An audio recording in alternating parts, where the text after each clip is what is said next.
ධර්මදේශනයේ ප්‍රඥා නාලිකාව තුළින් විසිරුවා හැරීමට ප්‍රචාරය කිරීමට ධර්ම දානය සිදු කිරීම සඳහා වත්තල පදිංචි බිරිඳවන අමාලි ගුණවර්ධන මහත්මිය සහ පුතුන් දෙදෙනා වන අසේල උදාර ලේලිවරුන් දෙදෙනා වින්ද්‍යා සහ ශහානි මුණුබුරු දෙදෙනා සහ මිනිබිරිය ඇතුළු සහෝදර සහෝදරියන් දායකත්වය දරලා තිබෙනවා. උතුම් වූ ධර්ම දාණයෙන් ජනිත වන මහා පුණ්‍ය ශක්තිය මීට මාස 4කට පෙර පරලෝසපත් දයා ගුණවර්ධන ස්වාමි පුරුෂයාට පියාණන්ට ආතාට සොහොයුරාට මේ පින් අනුමෝදන් වී සසර දුක් කෙලවර වේවා. දේශකයන් වහන්සේටද නිදුක් නිරෝගී සුවපත් භාවය ලැබී චිරජීවනයේ සැලසේවා කියලා බලාපොරොත්තු වෙනවා. එසේම වේවා කියලා ආශිර්වාද කරනවා.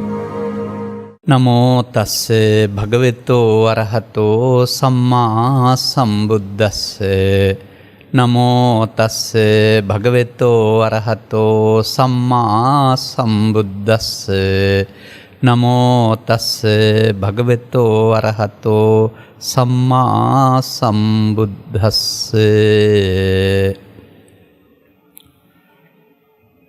චිත්ත සංකිලේසා භික්ඛවේ සත්තා සංකලිස්සanti චිත්ත වදානා විසුජ්ජන්තිති. මෙම ධර්මදේශනාවන් නරඹන සදහවර පින්වත්නි, මට මතකයි 2018 වසරේදී මෙම නාලිකාව පරීක්ෂණ මට්ටමේ තිබියදී මා පළමු ධර්ම දේශනාවත් කළා. එදා සිට අද දක්වා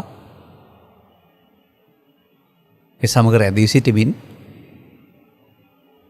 ධර්ම දේශනාවන් විශාල සංඛ්‍යාවක් විවිධ මාතෘකා ඔස්සේ පැහැදිලි කර කෙනෙක් වශයෙන් තමයි අපි ඔබේ ඉල්ලීම මත සම්බන්ධ වෙන්නේ. ඒත් අද අපේ දේශනාව මේ සියල්ල ඉක්මවාගේ ගැඹුරු එකක් කරන්න මට හැකියාවක් නැහැ. ඒ අනුව මම ගත්ත ඉතා සරල මාතෘකාවක්. මේක සමහර විට මේ සමාජයේ නොදන්න කෙනෙක් නැහැ, නැත්නම් අහලා නැති කෙනෙක් නැහැ. නමුත් මේ මාතෘකාව තුළ මට නම් ඔක්කොම ධර්මයේ තියෙනවා. සරල දේවලුත් තියෙනවා, ගැඹුරු දේවලුත් තියෙනවා. ඔක්කොම පැහැදිලි කරන්න පුළුවන් හැකියාව තිබෙනවා. හදිස්සියක් කලබලයක් නැතුව අපි මේ මාතෘකා ඔස්සේ අපිට ලැබී තිබෙන කාලය පරිදි ඉදිරියට යමු. සාමාන්‍යයෙන් මේක විග්‍රහ කරලා තිබෙන්නේ, සරල වචනයට හරවලා තියෙන්නේ චිත්ත සංකලිස්සා භික්කවේ සත්තා සංකලිස්සanti කියන එකේ තේරුම සිත කෙලසීමෙන් සත්‍යා කෙලසේ කියන එක. ඒක තවත් අර පාලි අර්ථය වගේම ශාස්ත්‍රීය අර්ථයක් විතරයි ගැඹුරට තේරෙන්නේ නැහැ. සිත පිරිසුදු වීමෙන් සත්වයා පිරිසුදු වේ. සිත වදානා විසුද්ධාන්ති. මට එහෙම කියලා මදි. එසා මම කියනවා මේ සිත අපිරිසුදු වීමෙන් සත්වයා දුකටපත් වේ. ඒක යම් කිසි කෙනෙකුට තේරුම් ගන්න පුළුවන් නම් සිත පිරිසුදු කරගන්න මාර්ගයකුත් තියෙනවා තථාගත බුදුරජාණන් වහන්සේගේ ධර්මයේ. එතකොට සත්වයා දුකින් මිදේ. එනම් මේ බුදු සමය තුල උගන්වන මූලික කාරණාව නොදන්නාකම නිසා සිත කෙලෙසන ආකාරයත් වටහා ගත්තයින් පසුව සිත පිරිසුදු කරගන්න ආකාරයත්. ඒක එහෙම බැලුවම සරලයි. නමුත් අපට පැහැදිලි වෙන කරුණක් තමයි සිත තේරුම් ගන්න නැතිව මොකක්වත් කරන්න බැරි බව. අපි සාමාන්‍ය සමාජයේ ජීවත් වෙනකොට සිත කය කියලා දෙකක් වෙන් කරගෙන නෙවෙයි ජීවත් වෙන්නේ. පුද්ගලයෙක් වශයෙන්. නමුත් මේ සිත සම්බන්ධ බෙදීම් පවතිනවා. ඔබ දන්න විදිහට නම් කුසල් සිත් අකුසල් සිත් කියලා. තව අභිධර්ම විග්‍රහයට අනුව ගත් කල කාමාවචර රූපාවචර අරූපාවචර ලෝකෝත්තර කියලා. මොකද්ද මේකෙන් කියන්නේ? මට නම් හිතෙන්නේ මෙන්න මෙහෙම කාරණයක්. ජලය අරගන්න. ජලය අරගෙන එකට තිත්ත දෙයක් කලවම් කරන්න. ඇඹුල් රස දෙයක් කලවම් කරන්න. ලුණු රස දෙයක් කලවම් කරන්න. මිහිරි රස දෙයක් කලවම් කරන්න. වෙන වෙනම. ජලය භාජනයේ නැත්තම් ජලය භාජන හතර එකම ජලය වුණාට අනතුරුව මේ භාජන හතරේ රස තිත්ත නැමැති අමිහිරි රසයේ සිට මිහිරි රසය දක්වා වෙනස් වෙනවා. ඒ ජලයේදී රස තිබුණේ නෑ කලවම් කරපු දේවල් වල. ඒ නිසා මේ ජීවත් වෙන්න ගිහින් මිනිස්සුන් සිතට ගුණ දේවලුයි අගුණ දේවලුයි වස දේවලුයි විස දේවලුයි තමන්ට දුක් ගෙනත් දෙන දේවලුයි සේරම කලවම් කරගන්නවා. මේ පිළිබඳ අවබෝධයක් නැතිකම තමයි මේ පෘථග්ජන භාවය කියලා කියන්නේ. ඒ නිසා අපට මේ පිළිබඳ අවබෝධයක් ලබාලා දෙන එක තමයි තථාගතවරු කරලා තිබෙන්නේ. මමගේ සර්වදේශනාවල තියෙනවා ඊටා සරල ඔබට තේරෙන උදාහරණයක්.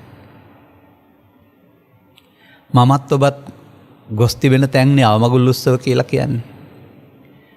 අපි කියනවානේ පුද්ගලයා පරලෝක ප්‍රාප්ත වුණා මිය පරලෝකීය අපවත් වී වදාලා කියලා. එහෙම අපි කියන්නේ. ගින් බැලුවම ඔබට මොනවද පේන්නේ? නිසාලයි, නිහඬයි, නිසලයි. වෙනදා කළ කී ප්‍රතිචාර දැක්වීම කිසිවක් නැහැ.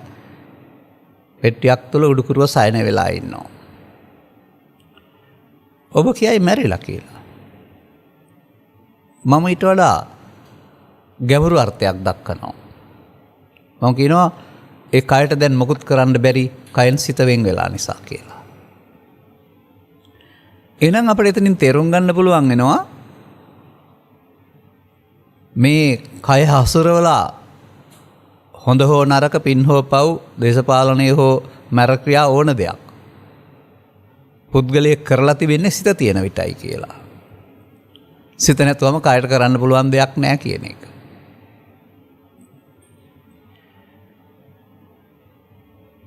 එහෙමනම් අපට මේ නොපෙනෙන සිත පිළිබඳව ගැඹුරු අවබෝධයක් ලබා ගන්න එක සැනසීම පිණිස හේතු වෙනවා.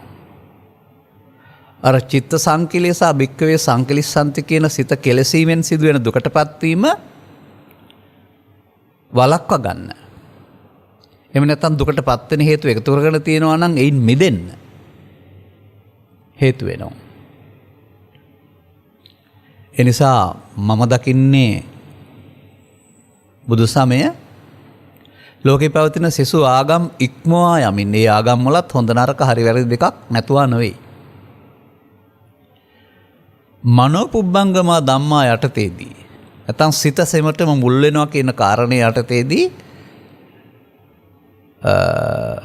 සිත මුල් කොටගෙන මිනිසාගේ ඉරණම තීරණය වෙන ආකාරය පිළිබඳව කළා වූ හොඳ මනෝවිද්‍යාත්මක විග්‍රහයක්. කුමක්ද මේ සිත මුල් කරගෙන සිදුවෙනා වූ විග්‍රහය කියලා මම කිව්වේ? අපට නොපෙනුනාට මේ ලෝකේ මලහම මැරුණයින් පසුව නැවත උපදින්නේ නැහැ කියන මතය දරන අය හැරුණාම ඔවුන්ටත් ඒ මතය දරුවා කියලා ඒක ඇත්ත වෙන්නේ නැහැ. මේ ක්‍රියාවලියමයි සිදු වෙන්නේ. ජීවිතෙන් එහා පැත්තට කිසියම් පැවැත්මක් තියෙනවා කියලා මා කියවලා තියෙන ග්‍රන්ථාශ්‍රයෙන් මම දකිනවා. ත්‍රිපිටක ග්‍රන්ථාශ්‍රයෙන් මම දකිනවා පුනර්භවයක් තියෙනවා හෙවත් නැවතවීමක් තියෙනවායි කියලා. හින්දු ධර්මයෙන් කියවෙනවා පුනරුත්පත්තියක් හෙවත් මේ හිටපු කෙනාම නැවත එහාට යනවායි කියලා එකක්.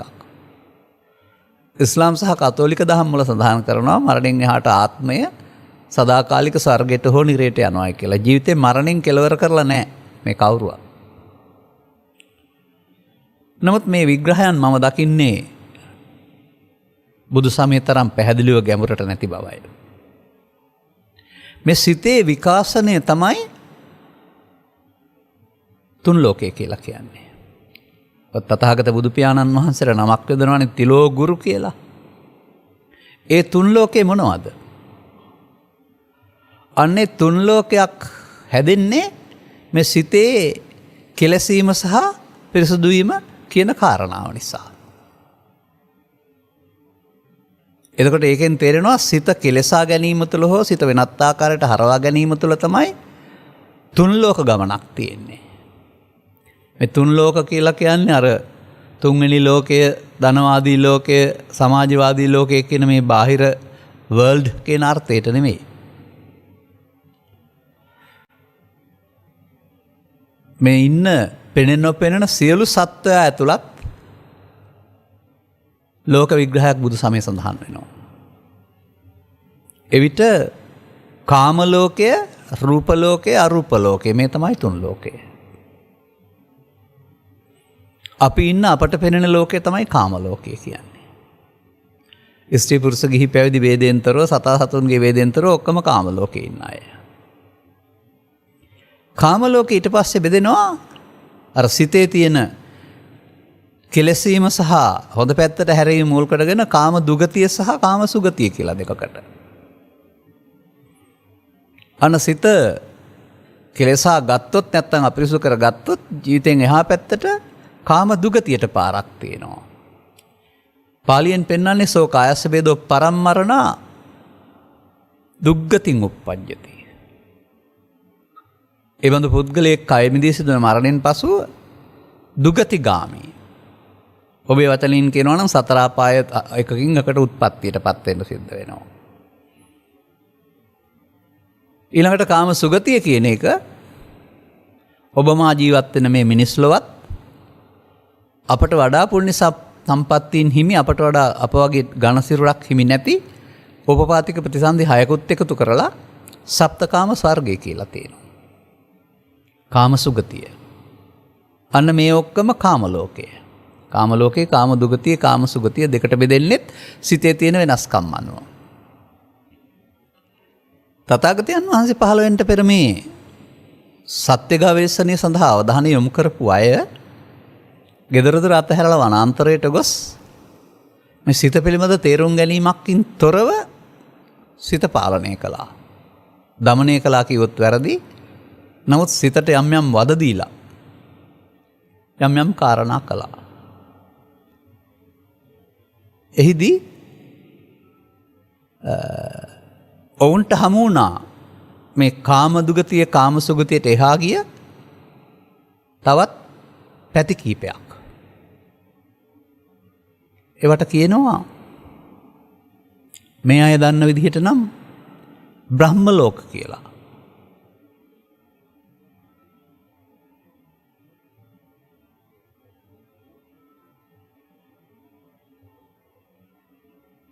අපි ඒක තව ටිකක් විග්‍රහ කරනු ලබනවා.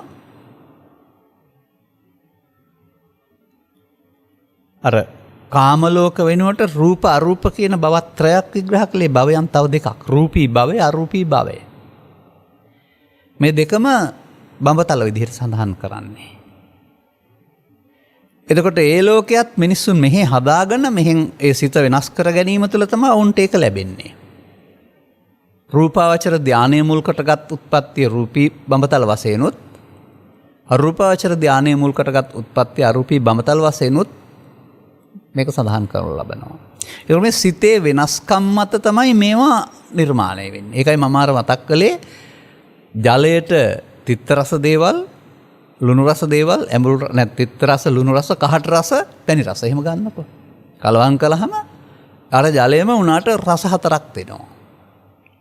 මේ සිත කාම අකුසලයට, කාම කුසලයට, එහෙම නැත්නම් රූපී ධානයට, අරූපී ධානයට යොමු කරාම තමයි අර ඒ සිතේ විකාශනය තමයි විශ්වය නැත්තම් මේ සත්ත්ව උත්පත්ති කියලා කියන්නේ. මට මතක් වෙන දේවල් තියෙනවා. සාමාන්‍යයෙන් මේවා මගේ ළමා කාලේ ඉඳලා ජීවිතේට කොහෙන් හරි එකතු වෙච්ච දේවල්. ඒවා මේ වෙලාවට මතක් වුණාම මම නොකියන්නේ නැහැ කියනවා. ඕක සාමාන්‍ය ජනතාවට තේරුනේ නැති වුණාට, දේශකින් වහන්සේලාට තේරුනේ නැති වුණාට, අර මියගිය මම නම් ප්‍රිය කරපු අනිත් අය සමහරට ප්‍රිය නොකරන්න ඇති. ඒ ගායන රටාව මා ප්‍රිය කළා ළමා කාලේ පටන්ම.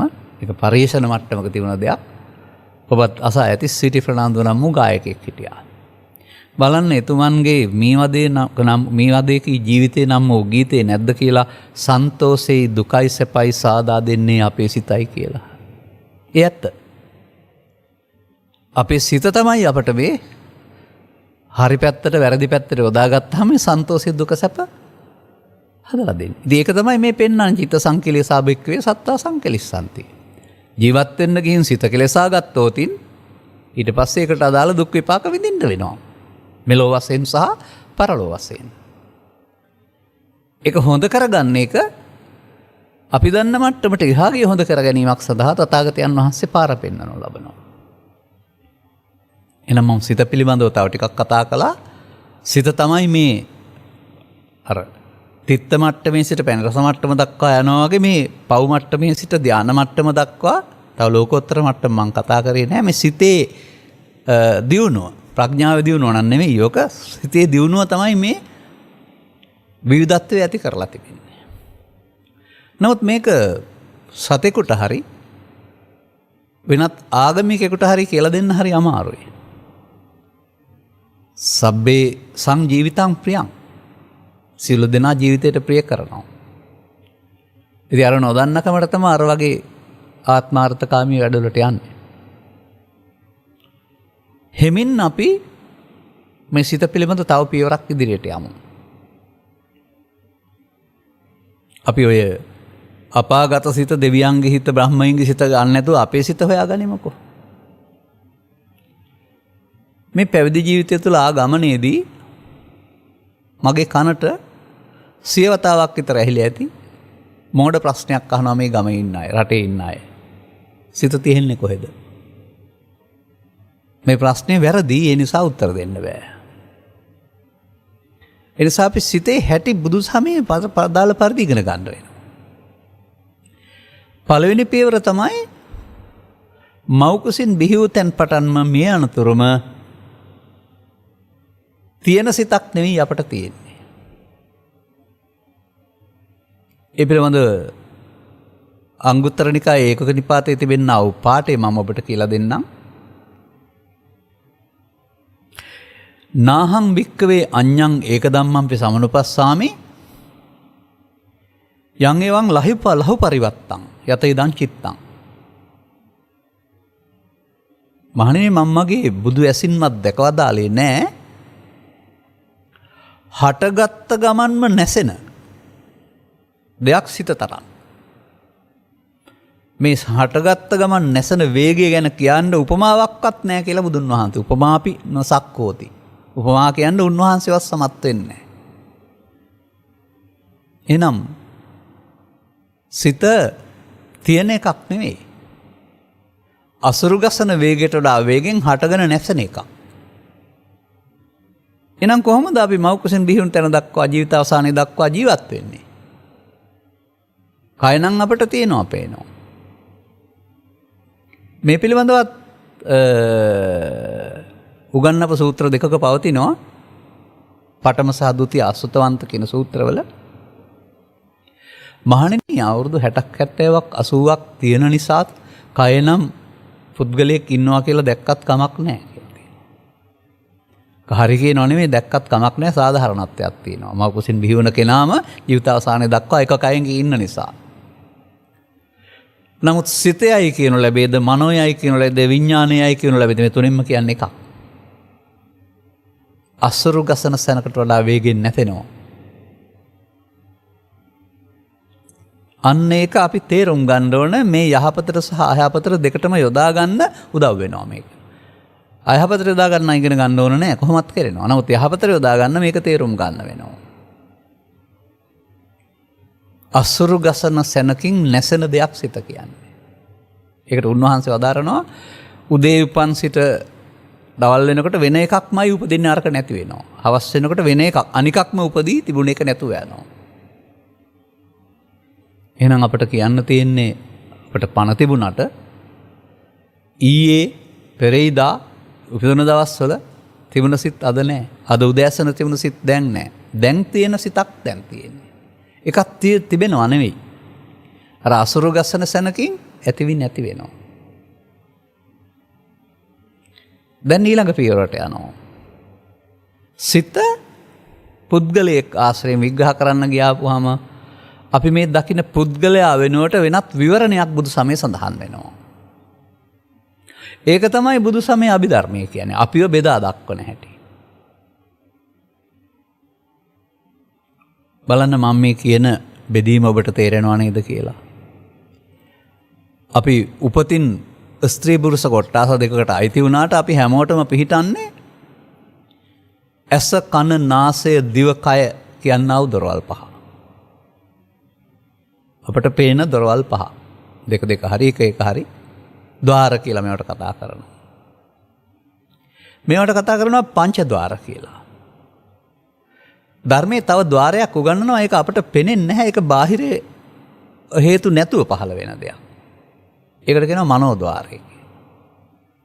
මනෝද්වාරයේ තේරුම් ගන්න ලේසි. ඔබට බාහිර ලෝකෙත් සමග සම්බන්ධ නැති වෙලාවට කල්පනා එනවා නේද? ඒ කල්පනා එන්නේ ඇහෙන් හෝ කනෙන් හෝ නාසයෙන් දිවෙන් කයෙන් නෙමෙයි සිතින්මයි. නැත්තම් පස්දර වහ ගන්නවාට නිදා ගන්නවයි කියන්නේ. නින්දේ ඔබට ලෝකයක් තියෙනවා. මේ බාහිර ලෝකේ ජීවත් වෙන සියලු කාරණා ආශ්‍රයෙන් ඔබේ නින්දේ ලෝකයක් තියෙනවා. ඔබ කියනවා හීන පේනවායි කියලා. අන්න ඒකට කියනවා මනෝද්වාරය කියලා. දැන් අපි ඔක්කොම ඇස කන නාසය දිවකය කියනා වූ දොරවල් හයක එකතුවක් පුද්ගලයෙක් කියලා කියන්නේ. ස්ත්‍රී හෝ පුරුෂ ගිහි හෝ පැවිදි.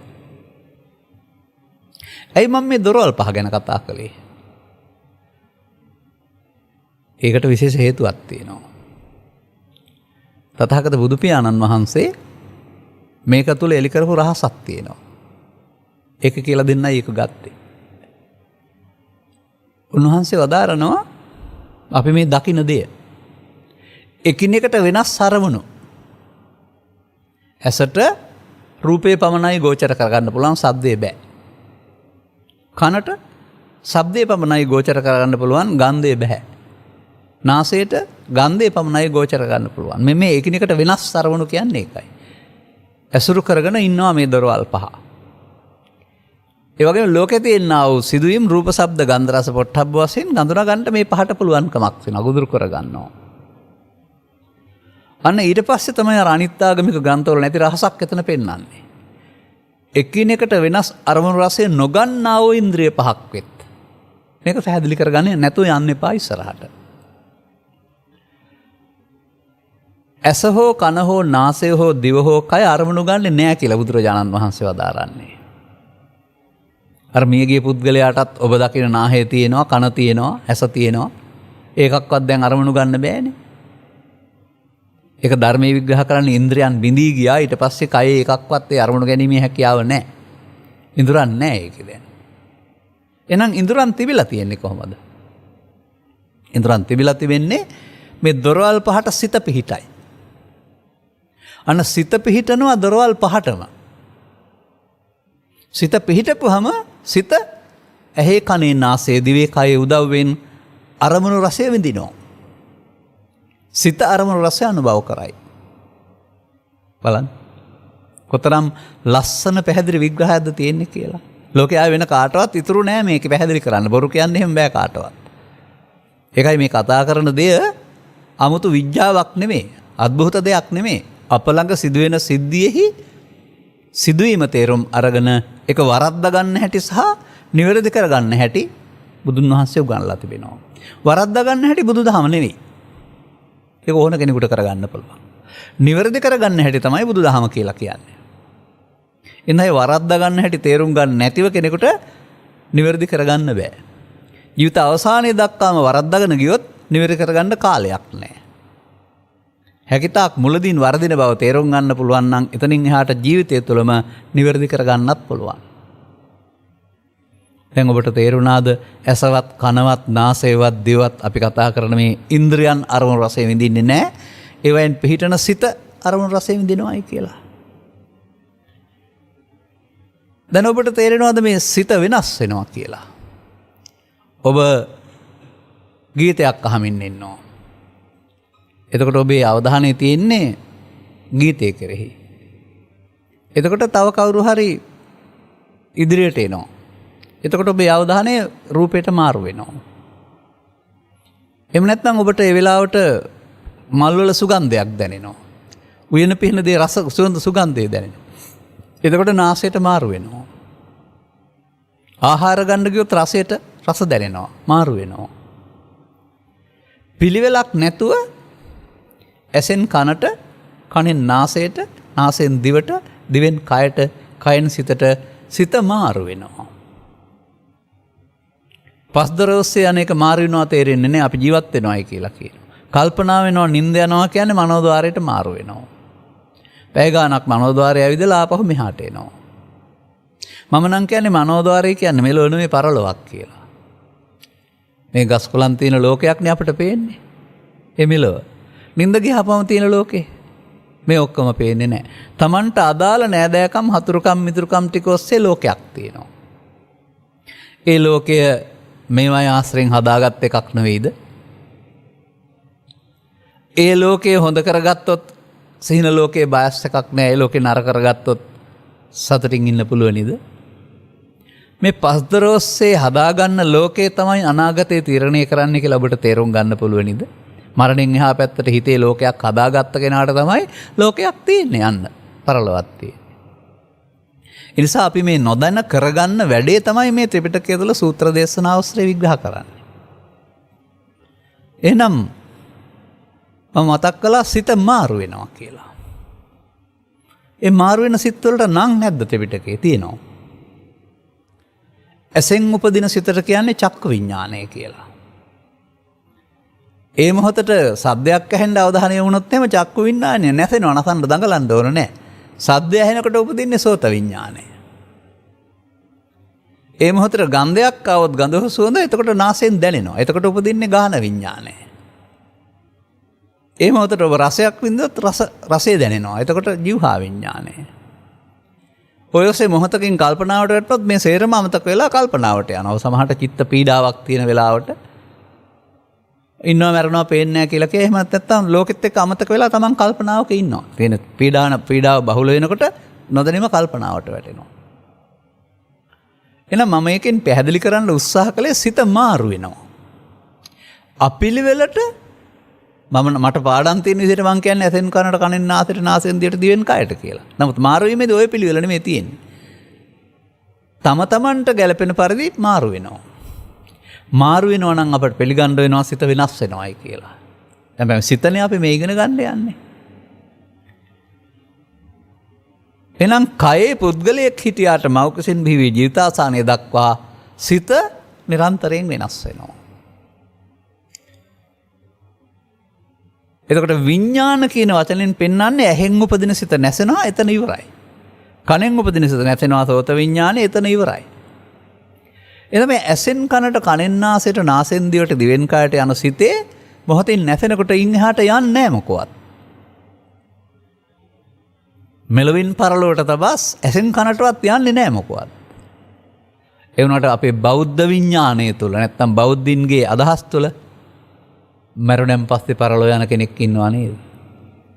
අපාය යන කෙනෙක්, දිව්‍ය ලෝක යන කෙනෙක්, ප්‍රතිසන්දි ලබන කෙනෙක්. කවුද යන්නේ, මොනවද යන්නේ කියලා නොදන්නකමට අහනවා. දැන් අපි මෙතනින් තේරුම් ගන්න ඕන පරලොවට තබා ඇසෙන් කනටවත්, කනෙන් නාසයටවත් යන්නේ නැහැ. නැසෙනවා.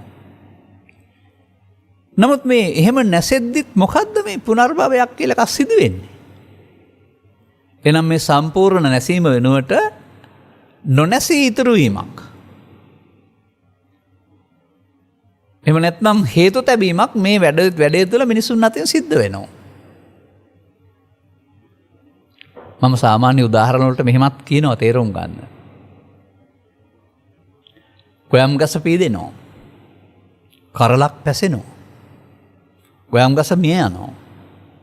ගොයම් ගස අස්වැන්න නෙලා ගැනීමේදී කමති හෝ කුඹුරේ දාලා යනවා ගොවියෝ. ඊළඟ කන්නට ගොයම් ගස ඕන නැහැ. ගොයම් ගස මොකද කළේ? මාස 3-4ක් තිස්සේ. බාහිර ලෝකේ තියෙන හිරුවෙලිය, වාතයේ, ජලය උදව් කරගෙන අනාගත පරපුරක් හදන්න බීජයක් එක් රැස් කළා. වී ඇටේ කියලා අපි කතා කරන්නේ අනාගත බීජය. ඊළඟ කන්නට කුඹුරේ පැලවෙන්නේ බීජයක් රැස් කරපු නිසා නේද? ඒ බීජය අතින් අල්ලන්න පුළුවන්. අන්නර සිත පිරිසිදු වීම සහ අපිරිසිදු වීම කියන කාරණාව යටතේ මිනිසුන්ගේ හිතේ කර්ම බීජ රැස් වෙනවා. අර වගේ අල්ලන්න බැරි වුණාට. එනර සිත ඉපදිලා නැතෙනවකට වැඩක් වෙන්නේ නැහැ. කර්ම බීජ රැස් කරොත් එහෙම බීජ ඊළඟ කන්නට කෙතේ පැලවෙනවා වගේ මේ කර්ම බීජ, පාප කර්ම බීජ, පුණ්‍ය කර්ම බීජ, ධාන කර්ම බීජ අල්ලන්න බැරි වුණාට එහෙම ඒවා හඳුනා ගන්න කතා කරන්න වෙනවා. එහෙනම් මේ රැස් කරන කර්ම බීජ ඊළඟ ජීවිතයට අදාළ තැන්වල පැලවෙයි. එහෙනම් මේ සිත පුදුම අල්ලන්න බැරි, තේරුම් ගන්න බැරි වුණාට පැවැත්ම සඳහා කරුණු සකස් කරගන්න එකක් තමයි පෘථග්ජන හිත කියලා කියන්නේ. ඔවුන් නැවැත්මක් කිසි විටක අපේක්ෂා කරක් නැහැ, නවත්ත ගන්න බෑ. නවත්තන්න ඕන කියලා කල්පනා කරන්නෙත් නැහැ. ඔවුන් පැවැත්මට කැමතියි. මේ නිසා සාමාන්‍ය ප්‍රජාව සම්බන්ධයෙන් බුදුරජාණන් වහන්සේ හරි ලස්සන වචනයක් දේශනා කරලා තියෙනවා. බවා රාමා භික්ඛවේ පජා. ආරාමය කියන්නේ අපි ඉන්න ස්ථානයටනේ. ඔබ ඉන්න එකට නිවස කියලා කියනවා. ඒකට මේ තමයි ආරාමය කියන වචනේ පාවිච්චි කරන්නේ. නවාතැන. තමන් ඉන්න හදාගෙන තියෙන එක. ප්‍රජා කියන්නේ සමස්ත ප්‍රජාවට ඔක්කොටම. සමස්ත ප්‍රජාවම මේ භවයේ ආරාමයක් කොටගෙන ඒක ඉන්න කැමතිලු. අපාය යන්න කැමති නැති වුණාට දිව්‍ය ලෝකේ බ්‍රහ්ම ලෝකේ පැත්තේ ඉන්න මනුස්ස ලෝකේ ඉන්න පැත්ත කැමති. ආන්ගේ තමයි ආරාම. ස්ථිර නවාතැනක් කොටගෙන ඉන්න තමයි ප්‍රජාවගේ කැමැත්ත තියෙන්නේ. ඒ වුණාට ඒකේ තියෙන කම්කටොළු සහගත බව, නිමක් නොවන බව, නිරවුල් තිබුණත් අවුල් වෙන බව කියන මේ කාරණා ගැන දන්න තථාගතයන් වහන්සේ තථාගතෝ භව නිරෝධාය ධම්මං දේශේති. මේ භවයේ ආරාමෙන් නිදහස් වෙන හැටි පිළිබඳව තමයි බුදු සමය ධර්ම දේශනා කරලා තියෙන්නේ. ඒ වුණාට බොහෝ දෙනෙකුට භව නිරෝධාය පැත්ත පිළිබඳව ඕනකමක් නැහැ. ඉතින් මේ මම පැහැදිලි කරන කාරණාවේදී මේ සිත යොදා ගැනීම තුළ, සිත තේරුම් ගැනීම තුළ නරක පැත්තට යන්නේක වළක්වාගෙන හොඳ පැත්තට හරවා ගන්න පුළුවන් පළවෙනි පියවරේදී. නමුත් ඒ හොඳ පැත්ත කියන්නේ බුදු සමය සඳහන් සුපිරි හොඳ නෙවෙයි. දැන් සාමාන්‍යයෙන් ඔබේ වචන වලින් කියනවා නම් good, better, best කියන්නේ අර්ථ තුනක්නේ. එහෙම නැත්නම් bad ගත්තොත් එහෙම, bad good ගත්තොත් එහෙම, best ගත්තොත් එහෙම අර්ථ තුනක්නේ. ඒ වගේ bad කියන වචනේ ගත්තොත් එහෙම අකුසලයේ කියලා, එහෙනම් good කියලා ගන්න වෙනවා අකුසලයේ. පින. හැබැයි තව best තියෙනවා එතකොට. අන්න එහෙම පැත්තක් බුදු සමයේ තියෙනවා. හොඳම. මේ හොඳම කොටස තමයි බුදුරජාණන් වහන්සේ සමාජයට පැහැදිලි කරන්නේ. අනිකුත් ආගම් වලත් මේ හොඳයි නරකයි දෙක නම් තියෙනවා, හොඳම එක නෑ. ඉතින් මේ සිත තුළ මේ වෙනස Tamanට බලපාන ආකාරය දැනගෙන තමයි කෙනෙක් ජීවත් වෙන්න ඕන.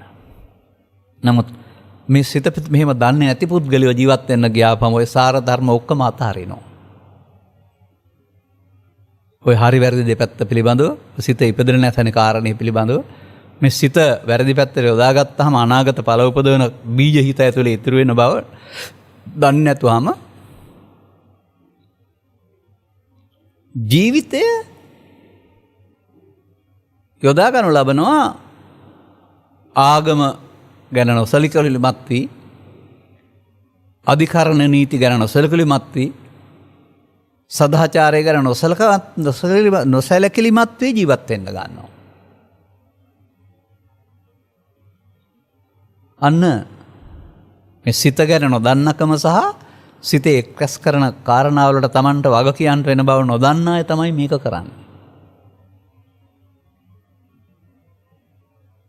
මේක තේරුම් ගත්ත බුදුරජාණන් වහන්සේ Tamanට මේවට දුක් විපාක විඳින්න සිදුනව දන්නා නිසා ජීවත් වෙන්න ගිහින් මව නිසා හෝ පිය නිසා හෝ රට නිසා හෝ මොකක්වත් නිසා හෝ පව් කරන්න එපායි කියලා වදාරනවා. මේ ගැඹුරු අවබෝධයක් නැති සමාජය ජීවත් වීම සඳහා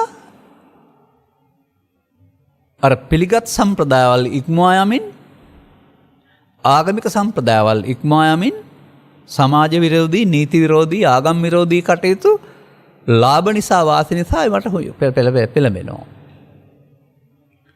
දැන් ඒවයින් ඔවුන්ගේ ආදායම් සරු වෙන්න පුළුවෙනි. සුපහසු යාන වාහන නිවාස ලැබෙන්න පුළුවෙනි. අර සිත කෙලසෙන එකට කවුද වග කියන්නේ? අපට තේරෙන්න ඕන මේ ලෝකේ උපන්නම අනිවාර්යයෙන්ම ස්ත්‍රී පුරුෂ කිහිපයේදී ભેදෙන්තරව කෑම්බීම් ඇඳුම් පැළඳුම් බේත් හේත් නිවාස ඕනෑමයි. ඒවා උපයා සපයා ගන්නට ක්‍රමෝපායක් සකස් කරගන්න ඕනෑමයි. ඒකට එරෙහි නෑ බුදුදහම. නමුත් ඒ උපාය සකස් කර ගැනීමේදී සිත කෙලෙසන මාර්ගයකින් පරිබාහිර වෙන්න ඕන. මොකද බෞද්ධ ප්‍රතිපදාවේ ඉලක්කයට යන්න නම් එහෙම ඕනේ. බෞද්ධ ප්‍රතිපදාවේ ඉලක්කයක් නැත්නම් ඉතින් මරණයෙන් පස්සේ අපායට නම් යන්න ඉන්නේ ඕන දෙයක් කරගත්තට කමක් නැහැ. නමුත් බෞද්ධ ප්‍රතිපදාවේ ඒකට කියන්නේ අපි උපැන්න සහතිකේ හරි පරම්පරාවෙන් හරි බෞද්ධ වෙනවයි කියලා. ඒ බෞද්ධ වීම තුල ඉලක්කයක් තියෙනවානේ.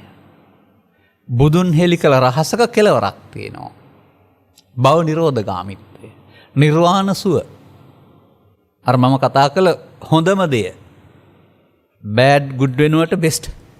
එහෙමයි මම ඒ වචන ඔබට අර්ථ ගන්නලා පෙන්නන්නේ. හොඳම දෙයක් තියෙනවා. හොඳම දේ ගැන අපේ අය දන්නේ නැහැ. අපි නරක සහ හොඳ විතරක් අරගෙන මේක හොඳම දේ කියලා කල්පනා කරනවා. පව් සහ පින් දෙක අරගෙන මේක තමයි බුදු සමය උගන්වන මේ හොඳම දේ කියලා කල්පනා කරනවා. නෑ. ඊට එහාට තියෙනවා දෙයක්. ඒ නිසා ජීවනෝපායේදී මව්පියන් මේ කියන දේවල් තේරුම් ගන්න ඕන. ජීවනෝපායේදී Tamanගේ දරුවන් මෙහෙවනකොටත් එහෙමනම් රටට සමාජයට ජනතාවට මෙහෙවරක් කරලා වැඩක් කරලා එන්න උපයා ගන්නා වූ ජීවන මුදලින් ජීවත් වෙන්න අවශ්‍ය සාධාරණ පිළිගත් ජීවනෝපායකට යොමු කරන්න ඕන කාරණේ මොකද්ද? සිත කෙලසෙන එක වළක්වන්න. සාර ධර්ම කියලා පැත්තක් පෙන්වනු ලබන්නේ ඒක බාහිර වශයෙන් අවශ්‍ය නිසා නෙවෙයි. ඒක සිතට බලපාන නිසා, සිත කෙලසීමට බලපාන නිසා. මම ඔයකට වචනයක් යොදනවා. මොකක්ද දන්නවද? මිනිසුන් ආත්මාර්ථකාමී වෙනවා කියලා කියන්නේ අර රට ජාති ආගම මෙලොව පරලොව ඒව මොකුත් හිතන්නේ නැහැ. එතකොට තමන් ගැන විතරක් හිතනවා. එතකොට තමයි අර පැහිලා ස්වභාවයෙන් ඉදිලා සුවඳ හමන අඹ ගෙඩියේ රස විඳින්න නැතුව අපට පිටපැත්තෙන් පාට කරලා විතරක් අඹ ගෙඩිය හම්බ වෙන්නේ. ඔබ එහෙම කාලේ මාසෙන් දෙකකින් ඉදවපු අඹ දැකලා ඇති පාට හරි ලස්සනයි. හැබැයි සුවඳ නැහැ, ඇතුළ දිය රහයි. ඒක ගෙඩි හැදිලා පැහැෙනකල් ඉන්න බෑ සමහර. මුදලාල්ලට ඉන්න බෑ, එක්ක සමහරට අයිතිකාරයාට ඉන්න බෑ. මේ ඔක්කොම මොනවා වැරදිද එතකොට මේ? සිත පිළිබඳ තේරුම් නොගැනීමේ වැරද්ද. මම උදාහරණ ටිකක් විතරක් ඔය පැහැදිලි කළේ. ඒ නිසා අපි වග කියන්න ඕන. අපි කරන ක්‍රියාකාරකම් අනුව තමයි අපේ අනාගතයේ තීරණය වෙන්නේ. ඒ අනාගතයේ තීරණය වලට කියන්නේ කර්ම බීජ රැස් වෙනවා. බීජ රැස් වුණොත් පැලවෙනවාමනේ. එයින් ටිකක් විතරයි සමාජය දන්නේ. දැනගත්තත් ඒක අනුගමනය කරන්නේ නැහැ. සමාජය දන්නවා පුණ්‍ය කර්ම අපුණ්‍ය කර්ම කියලා දෙකක්, පින්පව්. එතකොට බුදු සමය කියන්නේ පින්පව් දෙක විතරද? ඔව්, බොහෝ දෙනෙක් එහෙම හිතනවා. නෑ. ඊට එහාට ගැඹුරු කරුණක්. ඒක අර බෑඩ් සහ ගුඩ් විතරයි. ඒක බෙස්ට් නෑ. එනිසා අපි බෙස්ට් හොයන්න ඕන කට්ටියක්. හොඳම දේ මොකද්ද කියලා හොයන්න ඕන. ඒ නිසා මේ සිත පිළිබඳ විග්‍රහයේදී තව ටිකක් එහාට යනකොට මම තව ටිකක් පියවර ගැඹුරට ගන්නවා. දැන් එහෙමනම් මෙලොවින් පරලොවට තබා ඇසෙන් කනට, කනින් නාසයට, නාසයෙන් දිවට, දිවෙන් කයටවත් සිත යන්නේ එතනම හටගෙන නැතෙනවා. එහෙනම් මේ සම්බන්ධීකරණයක් කරන්නේ කොහොමද? මුළු ජීවිතේ මුල සිට අග දක්වාම එහෙම නැත්නම් ජීවිතේ එහා පැත්තට සම්බන්ධීකරණයක් කරන්නේ මොකද්ද? අන්න අපේ සාමාන්‍ය මනසට හොයාගන්න බෑ. නමුත් බුදුරජාණන් වහන්සේ මේ පිළිබඳ ලස්සන ඊගිතිය කරලා තිබෙනවා. බලන්න මම අර මුලින් ගත්ත වචනේ පාලියෙන් තියෙන්නේ සෝ කායස්ස බේදෝ පරම්මරණ. මේක හැම තැනම තියෙන දෙයක්. අපාය යන පුද්ගලයාටයි, දිව්‍ය ලෝක යන පුද්ගලයාටයි, බ්‍රහ්ම ලෝක යන පුද්ගලයාට හැමෝටම කියනවා කායස්ස බේදෝ පරම්මරණ. කායස්ස බේදෝ කියන්නේ කයෙහි බිඳීමෙන් පස්සේ සිදුවෙන මරණය. කය බිඳී සිදුවෙන මරණයෙන් පස්සේ යනවා කියලා පෙන්වන්නේ. ඒක සමාජය දකින්නේ කය බිඳී සිදුවෙන මරණය කියලා විතරයි. හැබැයි මම දකිනවා එහෙනම් කය නොබැඳීත් මරණයක් තියෙන නිසා තමයි මේකට කය බිඳී සිදු වෙන මරණය කියලා තියෙන්නේ. කය බිඳී සිදු වෙන මරණය කියලා විශේෂයෙන් හඳුන්වන්න උනේ ඇසෙන් කනට කනෙන් නාසයට එහෙනම් මරණයක් සිදු වෙන නිසා. සිතෙන් සිතට. අර ලහු පරිවත්තන් කියන වචනෙන් පෙන්වන්නේ එහෙනම් අපි කයක් පවත්වනවා අපේ වුණාට සිත මොහොතින් හටගෙන නැසෙනවා.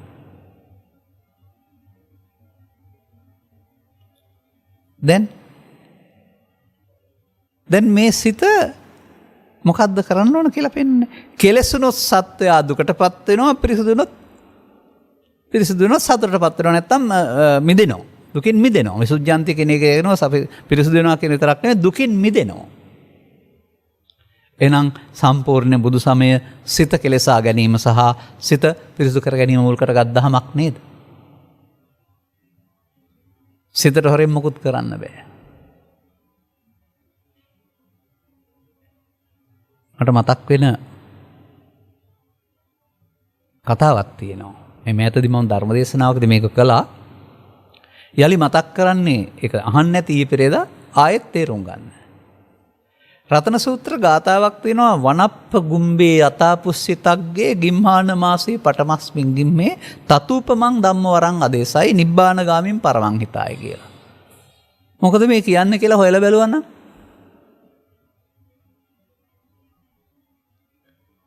අපට එනවා වසන්තය කියලා එකක්. ඒ වගේ ಭಾರತෙත් ඒ කාලේ ගිම්හාන මාසේ මුල් කාලය වෙනකොට ජපානයේ ඒ කාලෙට චෙරි මල් පිපෙනවා වගේ අපේ මැයි ගස්වල කොළ වැහෙන්න මල් පිපෙනවා වගේ සියලු මල් අතු වග කොළ මේ මල් පිරෙනවා. ගස් අතු වග මල් පිරෙනවා. ඒක තමයි පුස්සිත අග්ගේ පිපුණු මල් අග ඇති. වන සමූහෙහි කොයි කාලෙද? ගිම්හාන මාසේ ප්‍රථම යුගයේ. හැම ගහෙම මල්නේ තියෙන්නේ. එක එක සුවඳ තියෙන. නමුත් මේ උපමාව අපි තේරුම් ගත්තේ නෑනේ. එබඳු උපමා ඇති දහමක් බුදුරජාණන් වහන්සේ දේශනා කළා.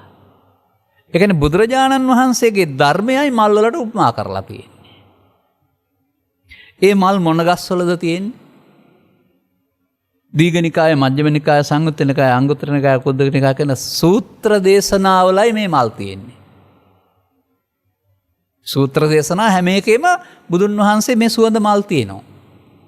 හැබැයි අපි ඒ මල් නෙලන්නේ නැහැ. ඒ ධර්මයේ නැමැති මල් නෙලා ගන්න හැම එකෙම තියෙනවා, තේරුම් ගන්න ඕන. ඒ සුවඳ හමනවා. එතකොට ධර්මයේ සුවඳ. තථාගතයන් වහන්සේ තමයි ගහක මල් පිරුණ මල් වලට උපමා කරලා ඒ බඳු උපමා ඇති දහමක් දේශනා කරලයි කියලා වදාරලා තිබෙන්නේ. අපි මේ මල් වෙනුවට අර කැලේ තියෙන මල් ටික බුදුන් වහන්සේට පූජා කරපුවාම ලොකු වැඩක් කියලා කල්පනා කරනවා. අර සුවඳ මල් නෙලා ගන්න තියෙන එක අපි මල් වලින් පිදීම නැමැති බාලතන දක්වා බුද්ධහම හරවන තියෙනවා. ඒක පව් නෙමෙයි, වැරදි නෙමෙයි, නමුත් ඒක ආමිස පූජාව.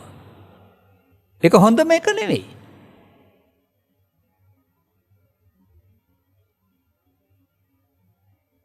මට මෙහෙමත් කියන්න හිතෙනවා. දැන් ඔය තථාගතයන් වහන්සේට කරන ගෞරවයක් වශයෙන් සිව්මැලි සුවදහමන දේවල් අපි මල්ලාසනේ මත තබා පූජා කරනවා. ඒ දහම් මල් වලට සමාන කරලා හරි මොකක් හරි. ඒක බොහොම ගෞරවයෙන් කරන වැඩක් නේ. පිදීමක්. ඒක නිකලස් උත්තමයන් වහන්සේලාට කරන ගෞරවයක්. මලක පැතුම ගීතයක් තියෙනවා මම පිපුණේ බොජුන් මේස මත මේ සුවඳ හලන්ට නෙමෙයි. උඩගුලියන් ගොතා බදින වරල සරසන්ට නෙමෙයි. රට වෙනුවෙන් සටනට වැද දියුදුන් රණවිරුවන්ගේ අවසන් ගමනට විසි කරන්න කියලා. ඒක ආගමික නොවුනට නන්දා මාලිනියගේ ගීතයක තියෙන පැතුමක්.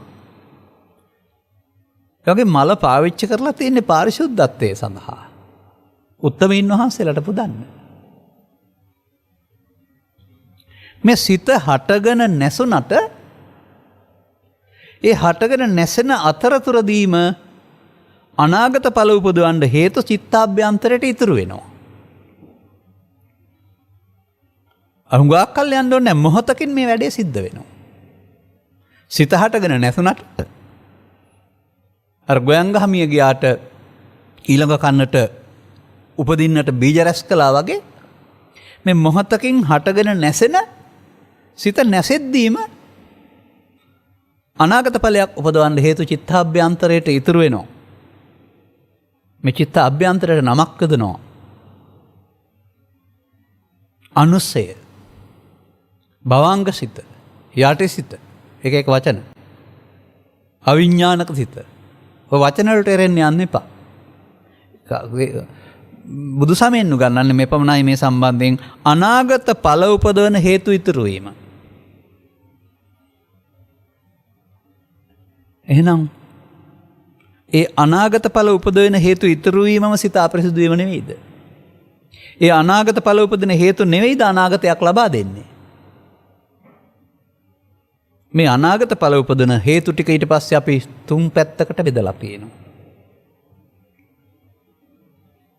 ඔබ කියනවා පව් සිද්ධ වෙනවයි කියලා. අන්න අනාගත ඵල උපදින හේතු ඉතුරු වෙනවා සිත ඇතුළට, සිත අභ්‍යන්තරයට.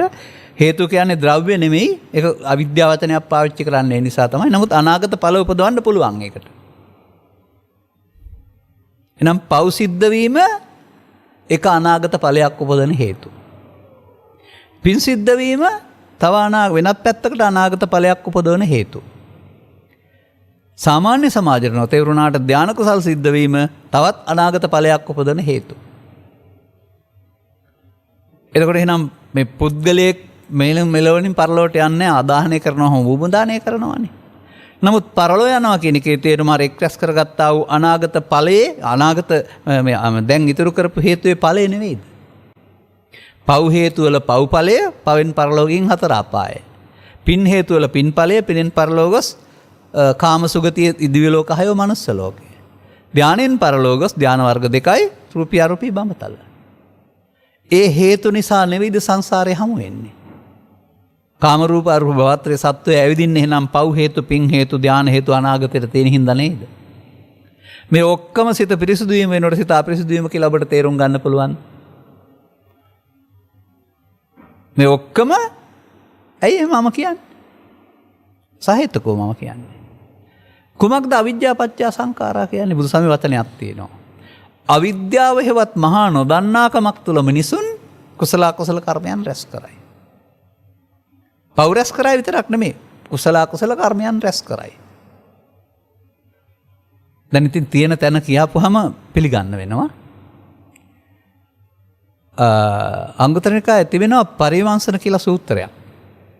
ටික නිපාතේ හෝ චතුක්ක නිපාතේ වෙන්න පුළුවන්. තුනක් ටික නිපාතේ වෙන්න පුළුවන්. මොකද කාරණා තුනයි තියෙන්නේ. අවිද්‍යාගතෝ යම් භික්කවේ පුරුෂ පුද්ගලෝ. යම් කිසි ස්ත්‍රයක් හෝ පුරුෂයෙක් මේ අවිද්‍යාව කියන්නා වූ මේ නොදන්නකම තුළ හිර වුණාම අපුඤ්ඤංචේ සංකාරං අபிසංකරෝති. අනාගත ඵල උපදින්නට අපුඤ්ඤංචේ සංකාරං කියන්නේ පව් හේතු තියයිද? පුඤ්ඤංචේ සංකාරං අபிසංකරෝති අනාගත ඵල උපදින්න පින් හේතු තියයිද? ආනිජ්ජංචේ සංකාරං අபிසංකරෝති ධාන ලෝකවල උපදින්න හේතු තියයිද?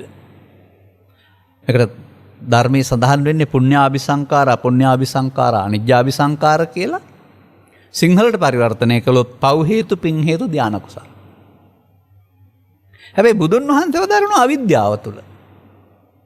දැන් පවත් අවිද්‍යාපත්‍ය සංඛාරා, පිනත් අවිද්‍යාපත්‍ය සංඛාරා, ධානයත් අවිද්‍යාපත්‍ය සංඛාරා කියන එක මමද මේ ලෝකෙට දේශනා කරලා තියෙන්නේ? නෑ, තථාගත බුදු පියාණන් වහන්සේ. අපි තේරුම් ගන්නව ඇරුණාම අපි හිතන විදිහේ අර්ථයක් දක්වලා හරියන්නේ නැහැ. හොඳයි, බුදුරජාණන් වහන්සේ ලෝකෙට පහළලා දේශනා කළේ මිනිස්සුන්ට අවිද්‍යාපත්‍ය සංඛාරාද? නෑ, අවිද්‍යා නිරෝධයෙන් සංඛාර නිරෝධය. එහෙනම් ඔබ ඉන්න අවිද්‍යාව තේරුම් ගත්තාම මේකෙන් මිදෙන්න තමයි බුදුදහම ඕන වෙන්නේ.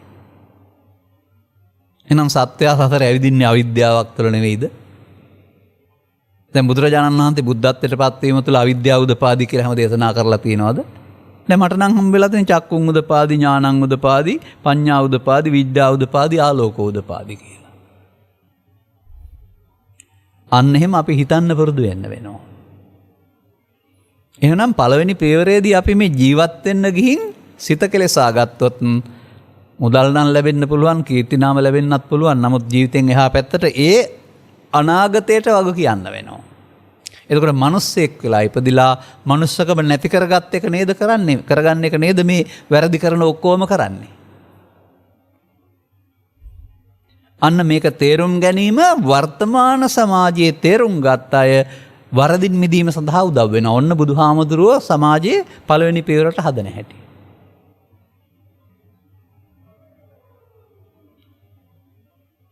ඔය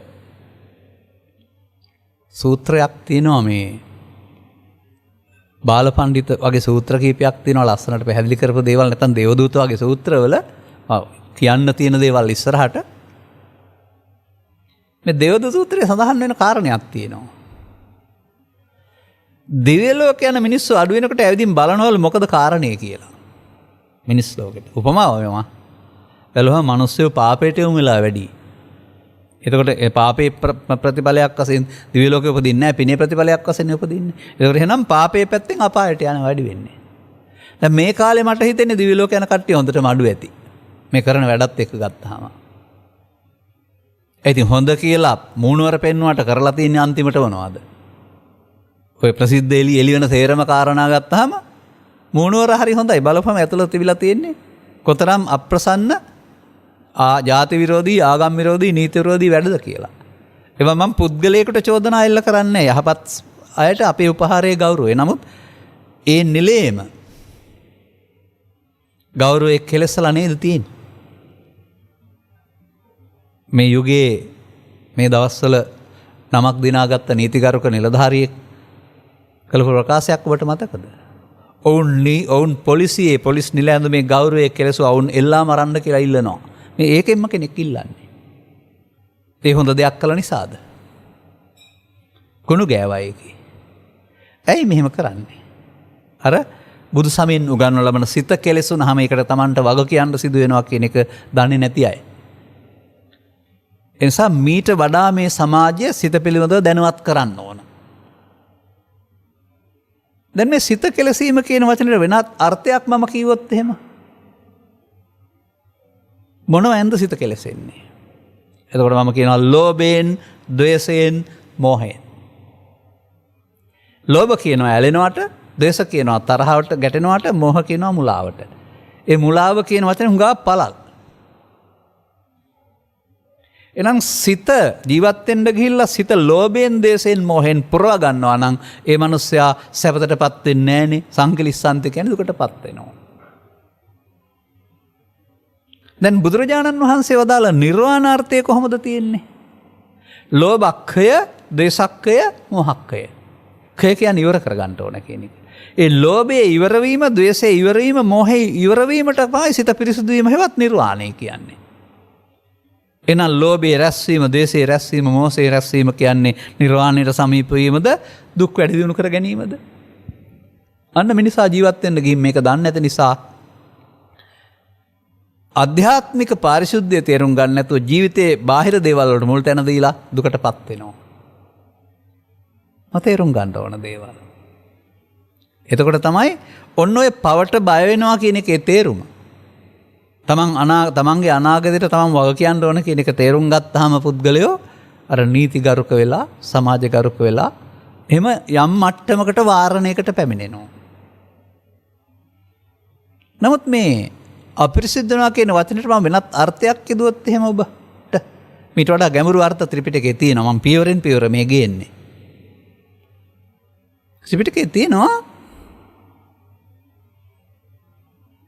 උපාදාන කියලා වචනයක්. මේක සාමාන්‍යයෙන් පාසල් පොතේ නම් අල්ලා ගැනීම හරි දැඩිව ගැනීම කියලා ඉගෙනගෙන ඇති. මට ඊට වඩා ගැඹුරු අර්ථයක් ඕන. එතකොට මට මෙහෙම තැනක් හමු වෙනවා. දැන් දෙකක් හම්බ වෙනවා. මමට මතක් කරන්නම්. සූත්‍ර දේශනා ගණනාවකම තියෙන ගාථා පාඨයක් තමයි උපාදානේ බයං දිස්වා ජාති මරණ සංභවේ.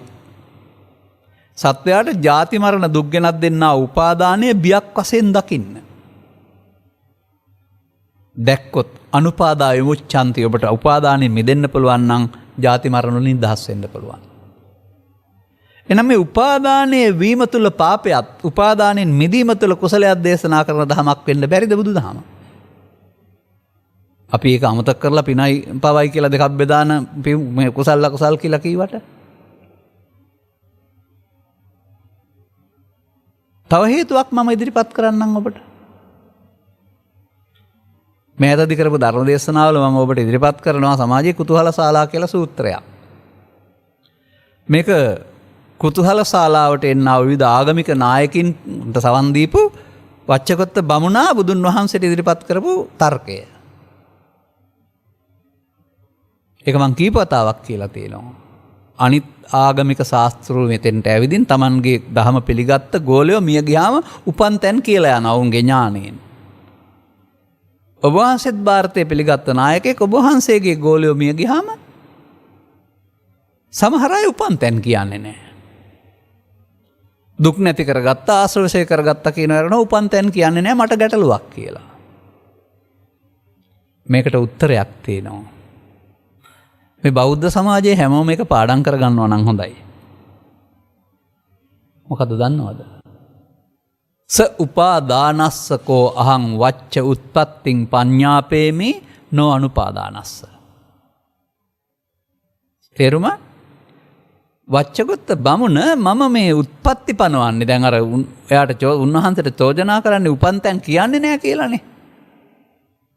මම උත්පත්ති පනවන්නේ උපාදාන තියෙන කෙනාට උපාදාන නැත්නම් උත්පත්ති පනවන්නේ නැහැ. දැන් ඔබට තේරුම් ගන්න පුළුවන් ද අපාය යන්නේ පවේ උපාදානයේ නිසයි කියලා? කාමසුගතිය උපදින්නේ පිනේ උපාදානයේ නිසයි කියලා? ධානා බමලෝ දුන්නේ ධානයේ උපාදානයේ නිසයි කියලා? බුදු සමයේ උපාදානෙන් මිදීම මුල් කොටගත් දහමක් කියලා? අපි පියවරෙන් පියවර ඉස්සරහට එන්න ඕන. හොඩිපතේ ඉඳලා හරියන්නේ නැහැ. අපි ඉගෙන ගත්ත අපි පාසල් ගියේ නැත්නම් අපේ මව්පියන්ගෙන් ලැබුණ සමාජයේ උපාදානය ගැන කතාවක් නැහැ. පව නරකයි පින හොඳයි.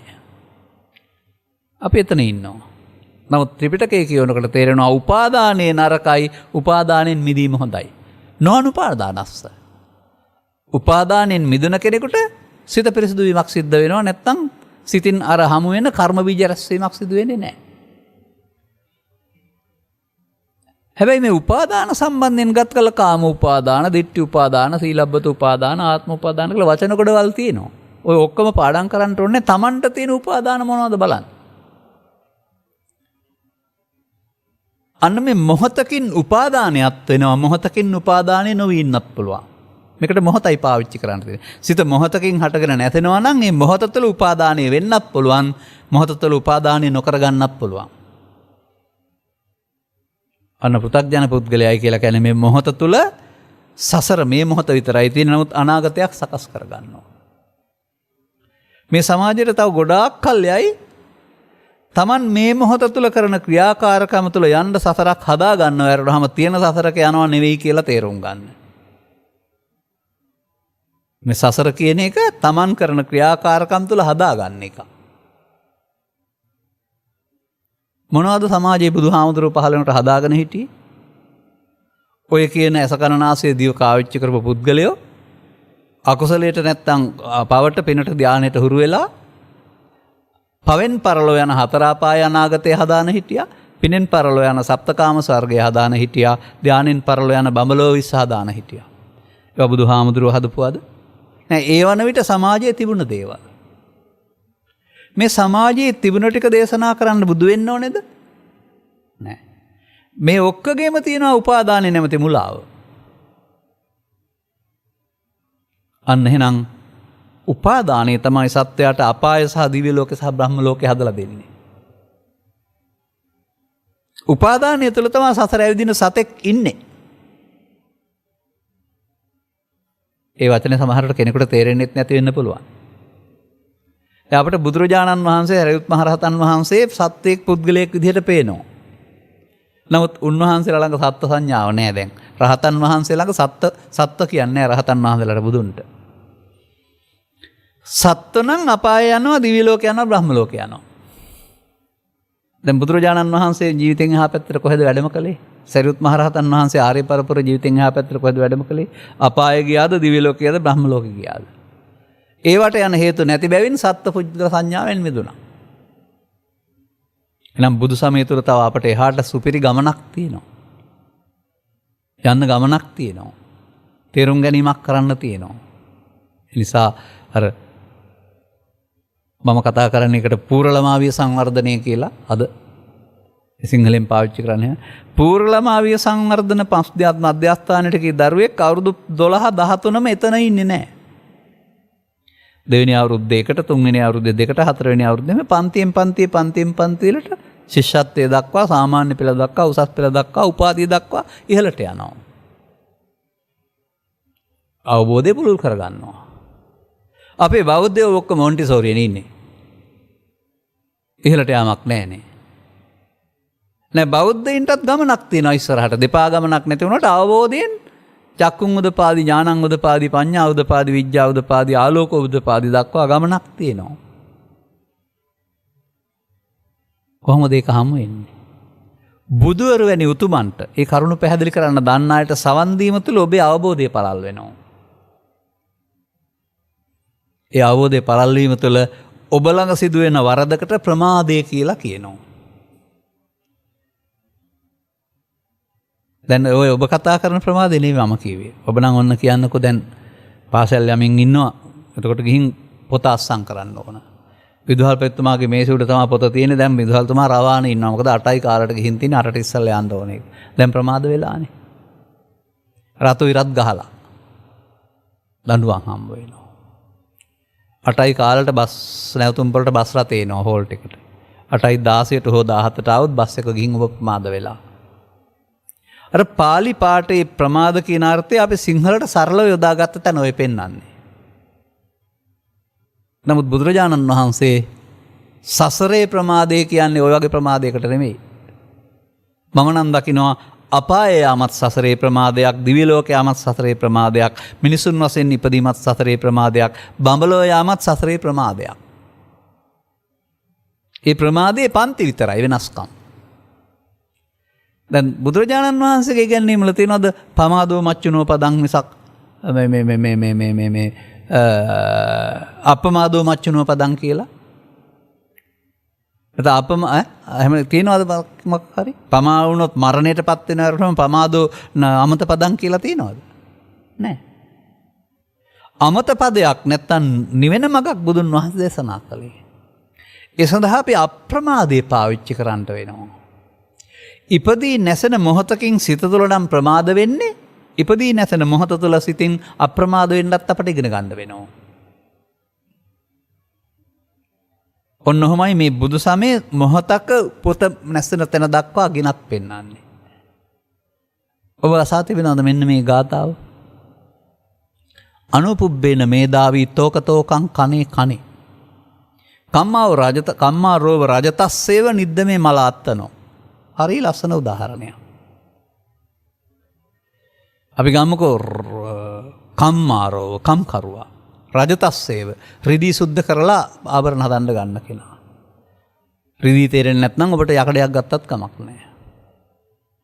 අපිට මේ රිදී කෑල්ලක් හොර රත්තරන් කෑල්ලක් හොර නැත්නම් යකඩ කෑල්ලක් හමු වුණාම ඒක උපකරණයක් හදන්න උනන රත් කරලා තලතලා ටිකෙන් ටික මලකඩ අයින් කරලා හොඳ ටික තේරුම් ගන්න. ඉතුරු කර ගන්න ඕනේ. ඒකෙන් තමයි උපකරණය හැදෙන්නේ. කොහොමද ඒක කරනවයි පෙන්වන්නේ? තෝකං කනේ කනේ. ටික සනයක් සනයක් පාසා. අර සනේ වර්තමාන අරමුණ වෙන්න බැරිද? අරමුණක් පාසාම සිත පිරිසුදු කරගන්න පැත්තට හැරෙන්න කියලා බුදුහාමුදුරුවෝ අදාරලා තිබෙනවා. බුදුබණ තේරෙන්නේ නැති අරමුණක් පාසා හිත කෙලස ගනිමින් යනවා. ඉතින් අපිට ගැළපෙන තේමාව චිත්ත සංකලේශා භික්ඛවේ සත්තා සංකලිස්සන්ති නෙවෙයිද? පෘථග්ජන සමාජයට ගැළපෙන ප්‍රේමාව තමයි චිත්ත සංකලේශා භික්ඛවේ සත්තා සංකලිස්සන්ති. සිත කෙලසා ගැනීමෙන් දුකටපත් වෙමින් ඉන්නවා. නමුත් බුදුමග කියලා කියන්නේ චිත්තෝදානා විසුද්ධාන්ති. සිත කෙලසා ගන්න එක වළක්වාගෙන ඊට පස්සේ මිදෙන්න ඕනේ. එතකොට දුකටපත් වීමට දුකෙන් මිදෙන්න යන දක්වා. එහෙනම් බුදු සමයේ සම්පූර්ණයෙන්ම ජීවත් වීම මුල් කොටගෙන සිත අපිරිසුදු වීමෙන් වළක්වා සිත පිරිසුදු කර ගැනීම මුල් කොටගත් ප්‍රතිපදාවක්. එහෙනම් අපට අප පිළිබඳ අවබෝධයක් නේද මේ සූත්‍රවල පෙන්වන්නේ? සූත්‍ර කියලා 아무තෙන් ගංගාව ගැන හඳ ගැන ඉර ගැන තියලා තියෙන එකක් නෙමෙයි පෙන්වන්නේ. සම්පූර්ණයෙන්ම ඒවා උපමා විතරයි ඔක්කොම. ඒ හැම එකෙන්ම පෙන්වන්නේ අපි ළඟ සිදුවෙනා වූ වරද එයින් නිදහස් වෙන ආකාරය. එහෙනම් අපට වර්ධින ආකාරයට නමක් තියන්නත් ඕන, නිවැරදි කරගන්න ආකාරයට නමක් තියන්නත් ඕන. නමක් තියෙනවා කියන්නේ මම හදලා නමක් තියනව නෙමෙයි. ත්‍රිපිටකයේ තියෙන නම් ටික පැහැදිලි කරන්න ඕන. මේ ඔබට තේරෙන භාෂාවෙන් මෙහෙම කියන්නම් මම. ඔබ කිසියම් කෙනෙක් සමග අමනාපයක් ඇති කරගන්නවා. ඔබ ගෙදර යන්නේ ඔහු අතෑරලා දාලාද? වෙලාවක් ආවම ඔහුට එකට එක කරන්න කියන්න හිතලාද? සාමාන්‍ය සමාජයේ. මේකට කියන්නේ බැන්නොත් බනිනවා, ගැහුවොත් ගහනවා. ප්‍රතික්‍රියා දක්වන අදහසින් තමයි ඔබ යන්නේ. දැන් ඔබ සිද්ධිය ඉවර කරලාද ගියේ? පස්සේ ගන්න තියලාද ගියේ? අන්න එහෙම අපට නොදැනෙන්න පස්සේ ගන්න අපි තියනවා. පස්සේ ගන්න තිබ්බොත් හෙට දකින්නකොට නැවත උපදිනව නෙවෙයිද? තියපු නිසා නෙවෙයිද නැවත ඉපදුනේ? බුදු සමයේ නැවත උපදින්න දේශනා කරපු ධර්මයක්ද? නැවත උපත නැති කරන්න දේශනා කරපු ධර්මයක්ද? එහෙනම් නැවත උපතට හේතු තියලා කාටද පුළුවන් නැවත උපත නැති කරන්න?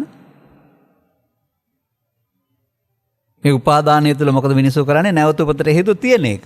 ඇහුවත් කියන්නේ නැවත උපතට හේතු නැති කරන පාරේ යනවායි කියලා. ඔය නැවත උපත කියන එක මෞකසෙන් බිහිවීම කියන තැන දක්වාම ගන්න එපා. uppannam කාම විතක්කං, uppannam ව්‍යාපාද විතක්කං කියන්නේ මොකද්ද? හිතේ හටගන්නා තරහ උපදිනවට uppannam කියනවා. ආසාවන් උපදිනවට uppannam කියන්නේ හිතේ හට ගැනීමට මේ uppannam කියන්නේ. uppannam වරදක් නැහැ, ජීවිත අවසානයේ දක්වා තියෙන්න වෙනවා. නමුත් පුනබ්බව කියන්නේ ඒක තිබ්බහම නැවත හට ගන්නවා. මෙලෝ වශයෙන්ුත් නැවත හට ගන්නවා. එතකොට ප්‍රවෘත්ති විපාක කියනවා. ශරීරය අතහැරුණාට පරලෝ වශයෙන්ුත් හට ගන්නවා. එතකොට ප්‍රතිසන්දි විපාක කියනවා. එහෙනම් ඔබට තේරෙනවද නැවත උපතට හේතු තියලා කවදාවත් නැවත උපත නැති කරන්න බෑ. බුදු සමයේ නැවත උපතට හේතු නැති කරන විදිහක් දේශනා කරලා තියෙනවායි කියලා. ඒක සම්බන්ධ කරන්න ඕන රන්කරුවා රිදෙහි මල මොහොතින් මොහොත සෙනෙහස්සනයක් පාසා අරිනවා වගේ මේ මොහොත නැමැති අවස්ථාවට මේ මොහොතේ ෂණය ඔබට ලැබෙන්නේ ඇසෙන්, කනෙන්, නාසයෙන්, දිවෙන්, කයෙන් හෝ සිතෙන්. ඒ මොහොත පාවිච්චි කරන්න ඕන. මේ මොහොතේ සිදුවෙන දෙයට සිහි කල්පනා යොදන්න බැරිකමට කියනවා පමාව හෙවත් සිහිය නැතිකම කියලා. එහෙනම් තමයි බුදුරජාණන් වහන්සේ මේ දේවල් පිළිබඳ අවබෝධයක් නැති සමාජයට උපාධියක් පිරිනමලා තියෙන්නේ. ඒක එහෙම කිව්වට තේරෙන්නේ නැහැ. ඒ උපාධිය පදම පාඨයේ මෙහෙමයි තියෙන්නේ. සබ්බේ පුතුග්ජනා උම්මත්තකා.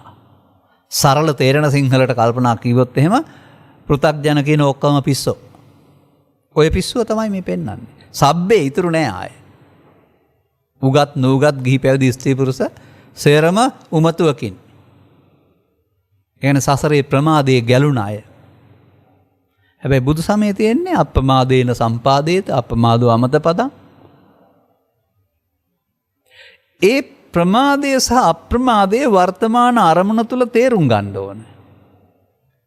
වර්තමාන අරමුණ තුල ප්‍රමාදයේ තේරුම් ගන්න පුළුවන් නම් එහෙනම් ඊට පස්සේ අප්‍රමාද නොවී ඉන්න උත්සාහ කරන්න ඕන. ප්‍රමාද වෙන්න තේරුම් ගන්න ඕනේ. මේ ලෝකේ ඉන්න ඕනෑම ආගමයකට ඕනෑම මිනිස්සෙකුට ප්‍රමාද වීම ස්වභාවයෙන්ම හුරු වෙනවා. නමුත් බුදුවරුන්ගේ ඉගැන්වීමකින් තොරව අප්‍රමාදය ආරම්භ කරන්න බෑ. දැන් මේ අගට එනකොට ටිකක් ධර්ම දේශනාවක් ඕන එකක් ගැඹුරුයි. අපි යවිනත් ටික ඔබ ගෙනත් තියෙන්නේ. අග ටික තේරුණේ නැතත් කමක් නැහැ. නමුත් වෙන්න ඕන කාරණයක් නිම කරලා අවසන් කරන එක දේශකින් වහන්සේ කෙනෙකුගේ හැකියාවක්. මිනිසුන් අතරමං කරලා බණ ඉවර කරන්න හොඳ නැහැ. බුදු සමයේ හැම එකම පෙළක් තියෙනවා අන්තිමට. ඒ පෙළ අපට ගැඹුරු තේරෙන අයට හුඟක් විස්තර කරනවා අපි අන්තිම කාලේ. නොතේරෙන අයට අඩුවෙන් විස්තර කරනු ලබනවා. දැන් මේ චිත්තාභ්‍යන්තරයට හේතු ඉතුරු වෙන එකට වෙන නම් පාවිච්චි කරන්න බැරිද අපිට? මං කා එකක් උපාදානය කියලා. තව වෙන පදවල තියෙනවා ත්‍රිපිටකයේ. මේ හේතු ඉතුරු වෙන එකට අපි කියමුකෝ පින් සිද්ධ වෙනවා, පව් සිද්ධ වෙනවා, ධාන කුසල් සිද්ධ වෙනවායි කියලා. තුනම සිද්ධ වෙන්නේ උපාදානය තුළ. තුනම සිද්ධ වෙන්නේ උපාදානය තුල නම් ඒකට කියනවා අල්ලා ගැනීම කියලා. අල්ලා ගැනීම කියන නම පද පාවිච්චි කරලා පාලියෙන් තියෙන පාඩයක් මම ඔබට කියන්නද? උපාදා පරිත්තස්සනංචෝ භික්ඛවේ දේසිස්සාමි අනුපාදා පරිත්තස්සනංච. මහණනි උපාදානයෙන් තැවුල දේශනා කරමි. උපාදානෙන් මිදීමෙන් නොතැවුල දේශනා කරමි. තව එහාට වචනයක් ගන්නවා. මේ උපාදානය වෙන්නේ මමත්වයෙන් ගැනීමේ ප්‍රතිඵලයක් වශයෙන් කියලා බුදුහාමුදුරුවෝ වදාරනවා. ඒක පාලියෙන් තියෙන්නේ කොහොමද? මඤ්ඤමානෝකෝ බික්ඛු බද්දෝ මාරස්ස. යම් අරමුණක් මමත්වයෙන් ගත්තොත් අවසන් වෙන්නේ හේතු ඉතිරි වෙනාට කියනවා බද්දෝ මාරස්ස. මමත්වෙන් ගන්නෙ නැත්නම් මාරයන්ගෙන් මිදෙනවා. අමඤ්ඤමානෝ මුත්තෝ පාපි මතෝ. දැන් මේ පෘථග්ජන කියන සමාජයේ පව තුල මඤ්ඤමානේ, පින තුල මඤ්ඤමානේ, ධානය තුල මඤ්ඤමානේ හේවත් මාරයාට බැඳෙන පාරක නේද යන්නේ. ඔවුන් කාටවත් කියන්න පුළුවන් ද අප්‍රමාද වූෝ කියලා. අමඤ්ඤමානෝ මමත්වෙන් ගන්නෙ නැත්නම් මාරයට බැඳෙන්නේ නැහැ. මේ මාරපදේ යොදලා තියෙන මොකටද එහෙමනම්? සසර උපතට හේතු ඉතිරි වෙනවට මාර කියලා යොදලා තියෙන්නේ. උපාදානය වෙනවට. එහෙනම් අපි අතින්ම මේ කටයුත්ත කරන්න ගියාපුවම අපට නොදැනෙන්නට අනාගත ඵලයක් උපදිනට හේතුවක් ඉතුරු වෙන බැවින් අපට සසර ගමනක් තියෙනවා. කවුරු හරි කියන්නකො මට සසර ගමනට උපත හේතු තියලා සසර ගමන නිමා කරන්න පුළුවන්ද කියලා. සසර ගමනට හේතු තැබීමෙන් සසර ගමන නිමා වෙනවද? නෑ, ගමන හැරි හැරි යනවා. සාගරයට රුවල් නැවක් දැම්මොත් එහෙම වම් පැත්තට හුලං හැමුවොත් වම් පැත්තෙන් ඒ පැත්තට හැරිලා යනවා. දකුණු පැත්තට හැරුවොත් දකුණු පැත්තට හැරිලා යනවා. තල්ලු වුණොත් ඉස්සරහට යනවා. හුලං හමන පැත්තට යනවනේ මේ රුවලේ උදව් වෙන්නේ. ඒ වගේ මේ සත්වයාට බුදුහාමුදුරුවෝ පහළ වුණා තාක්කල් පුළුවන්කමක් තියෙන්නේ පව් පැත්තට හැරිලා අපාය යන්න, පින් පැත්ත හැරිලා කාමසුගතිය උපදින්න, ධාන පැත්තට හැරිලා බඹලෝ යන්න. ඒක භව ගමන ඇරුණාම භව නිරෝධගාමී නෙමෙයි. මිනිසෙක් වශයෙන් උපතලදා මෙන්න මේ ක්‍රියාදාමයේ තේරුම් අරගෙන භව නිරෝධගාමීත් එක්ක අවශ්‍යතාවය මේක නිමාවක් නැහැ කවදාවත්. වෙනත් ශාස්ත්‍රවේකට මේක කියලා දෙන්නත් බෑ. ලෝකේ තියෙන ආගම් වල පොත්පත් හුඟක් මම කියවලා තියෙනවා. මේ සිතේ මොහතක හට ගැනීම නැතිවීම මුල් කොටගෙන දේශනා කරපු දහමක් ලෝකේ ආගම් පොත්වල නැහැ. බුදු සමය ඇරුණාම බුදු සමයේත් ඒක පැහැදිලි නෑ. ඉස්කෝල පොතේ, දහම් පාසල් පොතේ, පිරියම් පොතේ මම ඉගෙන ගත්තේ වනේවා. ඒ ඉගෙන ගත්තේ මට මේ බණ කියන්න බෑ. ඒ නිසා තමයි ත්‍රිපිටකේ වෙන අනුතෙන් කියවලා තේරුම් අරගෙන ඒක තියෙන ගැඹුරු දේවල් කියන්නේ. මොකද්ද මේ තරම් මේවා පැහැදිලි කරන්න හේතුව? මිනිසා දුකට පත්වන්නේ ඔහුගේ වරදින් බැවින් එයින් දුකින් මුදවා ගැනීමට මිනිසාට කරුණ ඉදිරිපත් කිරීම ධර්ම දේශනාවයි බුදු සමය. ඔහු නොදන්නකම නිසා දුකටපත් වෙනවා නම් ඉන් ගලවා ගැනීමට බුදුන් වහන්සේ කරුණ පැහැදිලි කරනවා. ඉතින් ඒක නෙමෙයිද මහා කරුණාව කියන්නේ? අප්‍රමිතම අප්‍රමාණ මහා කරුණාවක් කියලානේ පෙන්වන්නේ. ප්‍රමාද වූ මිනිසා ප්‍රමාදයෙන් ගලවා ගැනීම තමයි බුදුරජාණන් වහන්සේගේ 35 වසරේ සිට 80 දක්වා කාලය තුල කරපු එකම කටයුත්ත. වෙන මොකක්වත්ම කරලා නැහැ. ඉතින් උන්වහන්සේ වැඩ ඉන්න කාලේ අපට සවන් දෙන්න බැරි වුණා. නමුත් අපේ සංඝ පරපුර මේවා පරිස්සම් කරගෙන කටපාඩමින් සහ අනතුරුව ග්‍රන්ථාරූඪ කරලා ගෙනත් තියෙනවා. ඒ මල් පොකුරේ මේ දීඝ මජ්ක්‍ධිම සංයුත්ත අංගුත්තර කුද්දක කියන ග්‍රන්ථ සමූහයේ තිබෙනා වූ ධර්ම දේශනා ටිකට තමයි මේ මල් පොකුර කියලා මම කියන්නේ. මල් සුවඳ විඳින්න නැතුව අනාගත බුදුහාමුදුරුවෝ මල් පොකුරක් හදපුවම ඒකේ සුවඳ විඳින්න හිතාන ඉන්න අය නැද්ද? අනාගත ගෞතම බුදුරජාණන් වහන්සේ ගෞතමේ අනාගත බුදුරජාණන් වහන්සේ ධර්ම දේශනා කරන එක තමයි මල් පොකුර. ඒකේ සුවඳ විඳින්න බලාන නෙමෙයිද බොහෝ බෞද්ධයෝ දෙනෙක් ඉන්නේ මැරිලා නිවන් දකින්න අනාගත බුදුහාමුදුරන්ගේ දාත නිවන් දකින්න. ඇයි මේ මල් පොකුර පර වෙලාද? නෑ, පර වෙලා නෑ. හැබැයි සුවඳ මතු කරගන්න තේරෙන්නේ නෑ. ඒ මල් සුවඳ වෙනුවට අර බාහිර හැදිච්ච මල් තමයි මහලුකුවට අරන් පූජා කරන එක ලොකු වැඩක් කියලා හිතන් ඉන්නේ. එහෙනම් මේ මල් කිව්වේ සදහම් වලට කියලා තේරුම් ගන්න. ඔය ඕනෑම සූත්‍රයක මේ මල් තියෙනවා. අපට ඒක තේරෙනවා. ඔය 10000ක් 80000ක් 20000ක් සූත්‍ර වල නැහැ. උදාහරණයක් වශයෙන් මම මෙහෙම කියන්නම්. අර පස්වගත උසන් ওই ගමන හුඟක් ආපු අය වැඩිපුර අවබෝධ කරන්න කරුණු කියන්න ඕන උනේ නැහැ. ඒ නිසා අනත්ත ලක්කන කියන මල් පොකුරේ ඔක්කොම මල් ටික තිබුණා යාට. තේරුම් ගන්න අවශ්‍යයි. අනත්ත ලක්කන සූත්‍රය අසා පස්වගත උස රහත් වුණා කියලා කියන්නේ. එහෙනම් මල් ටික තිබිලා තියෙනවානේ. ඒ සූත්‍රයේ පොතේ තිබෙනවා නම් පොතේ නම් තියෙන අකුරු විතරයි තේරුම් ගන්න පුළුවන් වුණොත් මේ සූත්‍රයේ මේ මල් තියෙන්න බැරිද? අප්‍රමාදේ සහ ප්‍රමාද කියන වචන දෙකේ මේ මල් ඔක්කොම තියෙනවා. චිත්ත සංකේසා භික්ඛවේ සත්තා සංකේසං චිත්ත සාදා විසෝදාන විසුද්ධාන්ති කියන එකේ මේ මල් ඔක්කොම තියෙනවා. එහෙම නැත්නම් සම්පූර්ණ ජීවන ප්‍රතිපදාව මේකේ තියෙනවා.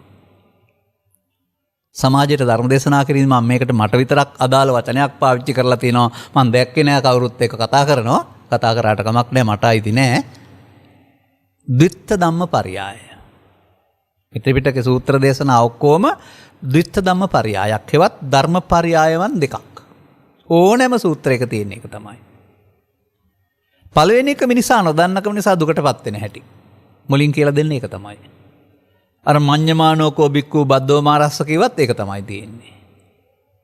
උපාදීයමානෝකෝ බික්ඛු බද්දෝමාරස්ස කිව්වත් ඒක තමයි තියෙන්නේ. චිත්ත සංකලේසා බික්ඛවේ සත්තා සංකලිස්සන්ති කිව්වත් ඒක තමයි තියෙන්නේ. අනිත් පදේ අනිත් පැත්ත. චිත්තෝ දානාව සුජ්ජන්ති.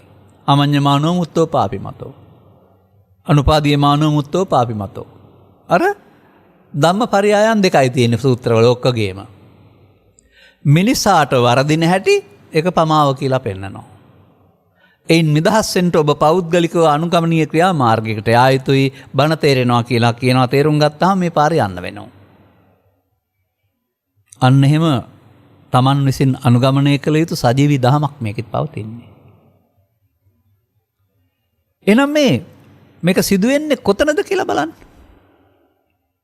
ඔබට පුද්ගලයෙක් වශයෙන් බලලම කොතෙටම ගන්න බෑ. ඔබට අරමුණක් තුල බලලා පුරුදු වෙන්න වෙනවා. ඇසෙන් උපදින, කනෙන් උපදින, නාසයෙන් උපදින, දිවෙන් උපදින, කයෙන් උපදින අරමුණක් තුල මේක බලන්න පුරුදු වෙන්න වෙනවා. අරමුණක් තුල හේතු ඉතුරු වෙනවා. අරමුණක් තුලම හේතු ඉතුරු නොකර අවසන් කරන්න පුළුවන්. මේ හේතු ඉතුරු වෙනාට ත්‍රිපිටකයේ කියලා තියෙන නම මොකද්ද? අරමුණට එන දේ මිනිස්සු ගන්නවලු වචනේ පාවිච්චි කළේ නැති වුණාට ඒතං මම ඒතෝ අහං අස්මින් ඒසෝ මේ අත්තා. අරමුණට ආපු දෙයට තමයි ඒතං කියන්නේ. රූපේද, ශබ්දේද, ගන්ධේද, රසේද, පවද, පිනද, ධානයේද ඕන එකක් ඒතං. ඒක අල්ලා ගන්නවට කියනවා ඒතං මම ඒ මගේ. ඒතෝ අහං අස්මින් ඒ මම මගේ. ඒසෝ මේ අත්තා ඒ මගේ ආත්මය. මේ අරමුණ තුළට ආපු දේ තුළ තමයි මගේ මම මගේ ආත්ම කියන මුලාව තියෙන්නේ. ඕකට තමයි බද්දෝ මාරස්ස කියන්නේ. අර මඤ්ඤමානෝ කියන්නේත් ඒකනේ. එහෙනම් අරමුණක් මමත්වයෙන් ගැනීමෙන් සසරට බැඳේ. එහෙනම් පව් මමත්වයෙන් ගැනීම නිසා නෙමෙයිද සසරට බැඳෙන්නේ? පින් හොඳ වුණත් මමත්වයෙන් ගැනීම නිසා නෙමෙයිද සසරට බැඳෙන්නේ? ධාන ලෞකික පැත්ත මමත්වයෙන් ගැනීම නිසා නෙමෙයිද සසරට බැඳෙන්නේ? මේ තුන් ලෝක ගමනේදී මඤ්ඤමානෝකෝ බික්ඛු බද්දෝමා රස්සෝ කොටෝම වළංගුයි. පෞකාරයටත් වළංගුයි, පින්කාරයටත් වළංගුයි, ධානලාභියටත් වළංගුයි, ලෞකික ධානලාභයටත්. ඒකක්වත් බුද්ධ වචන නෙමෙයි. බුද්ධ මාර්ගය නෙමෙයි. බුද්ධ මාර්ගය අමඤ්ඤමානෝ මුත්තෝ පාපිමතෝ. අරක මාර්යාගේ මාර්ගය. මාරපාර බුද්ධ පාර කියලා මේ දෙකට බෙදන්න පුළුවන් අපිට. මඤ්ඤමානෝකෝ බික්ඛු බද්දෝමා රස්සක මාර්යාගේ පාර. එම් බණ තේරෙන අය මාර්යාගේ පාර නෙමෙයිද යන්නේ? ඒකනේ බණක් ඕනකමක් තියෙන්නේ. බණ තේරුම් ගත්තාම මාර මුත්තෝ පාපිමතෝ මාරයාගෙන් මිදෙන්න පුළුවන්. වෙන ක්‍රමයක් තියෙනවා කියලා හිතනවාද? අර ඒතන් මම කියපු පදේ ත්‍රිපිටකේ එහෙම තිබුණාට අපි ඔතන ඕක ඉගෙන ගන්නෙ නෑනේ එහෙම. අපි ඉගෙන ගන්න සාමාන්‍යයෙන් ඉතින් පොන්චි කාලේ ඉගෙන ගන්නවා මේ බහුකුසින් බිවන පුද්ගලයා ජීවිතාවසානයේ දක්වා ජීවත් වෙන එයාට තමයි මම කියන්නේ. ඒක හරි ලෞකිකයට එදිනදා ජීවත් වෙන්න. මගේ අම්මා, මගේ තාත්තා, මම ගුරුවරයෙක්, මම විනිශ්චයකාරයෙක් කියලා කියන්න තෝ ආච්චි ගන්න පුළුවන් වචන. නමුත් මේ දුකටපත් වෙන මම ඔය කය නෙවෙයි. කොතනද මම මේක තියෙන බව පෙන්වන්නේ?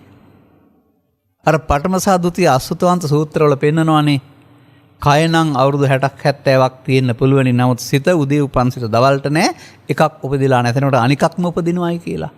අනතුරුව මොකද්ද වදාරන්නේ? සිතයයි කියනු ලැබේද විඥානයයි කියනු ලැබේද මනෝමයයි කියනු ලැබේද ඒකට එන දේ මම කොට ගන්න එක මිනිස්සු අතින් සිදුවෙන වැරැද්දක්. එහෙනම් මම කොට ගැනීම කීයක් තියෙන්න පුළුවන්? අරමුණෙන් අරමුණට එන එකනේ මම කොට ගන්නවා ඇත්තේ. මම ඉන්න ඕන අවුරුදු 60ක් 70ක් තුල නෙමෙයි අරමුණක් තුල ඉන්නේ. එහෙනම් මමත්වයෙන් ගැනීම මායයට අයිති වැඩක් නෙවෙයිද? මමත්වයෙන් ගැනීම අකුසල නැත්නම් සිත කෙලසෙන පාර නෙවෙයිද? අන්න චිත්ත සංකලේශ අභික්ඛවේ සත්තා සංකලේශ සති තෙන්දෙනකන් ඉන්න වෙනවා. මමත්වයෙන් ගැනීමෙන් සිත කෙලෙසේ. සසර බැඳීමට හේතු ඉතුරු වේ. සංයෝජනය වේ. ඒකට ප්‍රමාදය කියලා කියනවා. ඔන්න එකෙන් මිදෙන්න බුදුරජාණන් වහන්සේ අප්‍රමාදේවත් භාවනාව දේශනා කරනවා. අරමුණ තුල නම් ප්‍රමාද වෙන්නේ අරමුණ තුල නෙවෙයිද අප්‍රමාද වෙන්න ඕන. අරමුණ තුල නම් ප්‍රමාදයේ මධ්‍යස්ථානයේ අරමුණ තුල නෙවෙයිද භාවනා මධ්‍යස්ථානයේ පිහිටන්න ඕන. අරමුණ තුල භාවනා මධ්‍යස්ථානයේ භාවනා කරන අය කී දෙනෙක් මේ රටේ ඉන්නවද? මට නම් වචනෙට අර්ථයකුත් තියෙනවා. දැන් සෙන්ටර් කියන එකේ තේරුම මධ්‍යස්ථානයේ කියන එකනේ.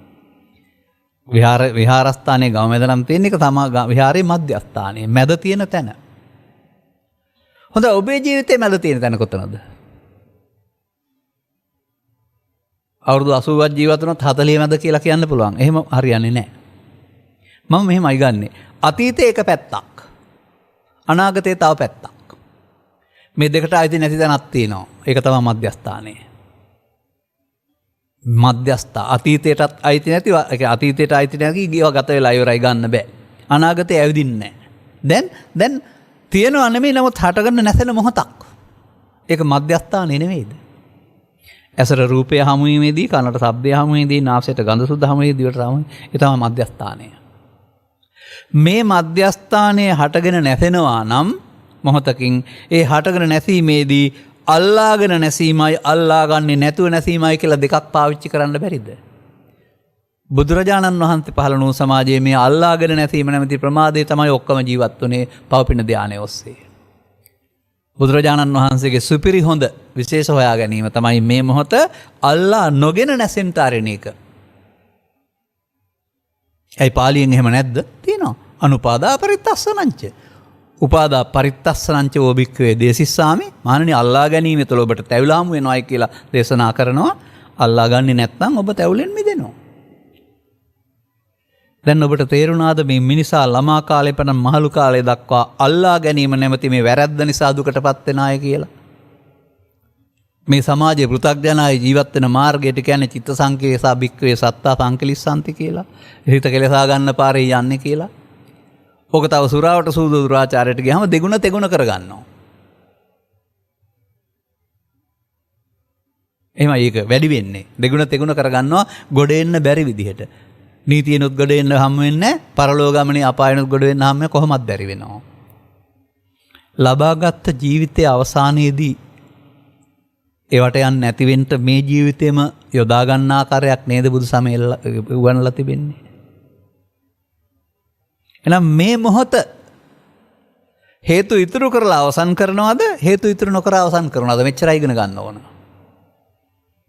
අන්තිම විග්‍රහයට එනකොට මේ මොහොත අනාගත ඵලයක් උපදින්න හේතු ඉතුරු කරලා අවසන් කරනවද? මේ මොහොත තෝකතෝකං කනේ කනේ ශනයක් ශනයක් පාස අනාගත ඵලයක් උපදින්න නැති විදිහට හේතු ඉතුරු නොවි අවසන් කරනවද? බුදුරජාණන් වහන්සේගේ යෝජනාව හේතු ඉතුරු නොකර අවසන් කරන්න. තේරෙන්නේ නැති අයගේ වැඩේ පව් හේතු හෝ පින් හේතු හෝ ධාන හේතු ඉතුරු කරලා අවසන් කරන එක. ඉතින් පව් හේතු ඉතුරු කරත් භවගාමී භව දුගතියට කාම දුගතියට පින් හේතු ඉතුරුත් කාම සුගතියට ධාන හේතු කරොත් කාම ධාන බඹලවට. මේ හේතුඵල ධර්මයක් නේ බුදු සමය කියන්නේ. ඒ හේතුඵල ධර්මයේ හේතු නිරෝධයෙන් ඵල නිරෝධය නෑ ඒක හේතුඵල. හැබැයි බුදුදහම හේතු නිරෝධයෙන් ඵල නිරෝධයක් දේශනා කරන්නේ. හොඳයි පව් හේතු නැත්තම් මරණයෙන් එහා පැත්තට අපායක් තියේද යන්න? පින් හේතු නැත්තම් උපදින්න දිව්‍ය ලෝකයක් හෝ කාම ලෝකයක් තියේද? ධාන හේතු නැත්තම් යන්න බඹලොවක් තියේද? දැන් දැන් සුපිරි සත්‍යයකට ඇවිදින. හැබැයි තවත් අහේතු අපච්ච නැත්තම් මේ හේතුඵල නොවන තවත් ඵලයක් තියෙනවා. අසංකත ධාතුව කියලා කතා කරනවා. ඒ தത്വයට තේරුම් ගන්නවට කියනවා බුදුන් දකිනවා කියලා. ඒ තමයි බුදු සමයේ උගන්වන සැබෑ බුදුන්. මේ බුදුන්ට කාය හතරක් තියෙනවා, පහක් තියෙනවා. ඒ මිනිස්සු හදපු අය එක ඒවා තේරුම් ගන්න වෙනවා. බුදුරජාණන් වහන්සේ කාලේ මැටි රූප තිබුණේ නැහනේ. පස්සේ අවුරුදු 236කට පස්සේ මැටි රූප හැදුවේ. ඉතින් පිළිමේ බුදුන් මිනිස්සු හදපු දෙයක්. තථාගත බුදුන් නෙවෙයි. ඒක මැටි කාය නැත්තම් රත්තරන් කාය එලොකඩ කාය කියවට කමක් නැහැ.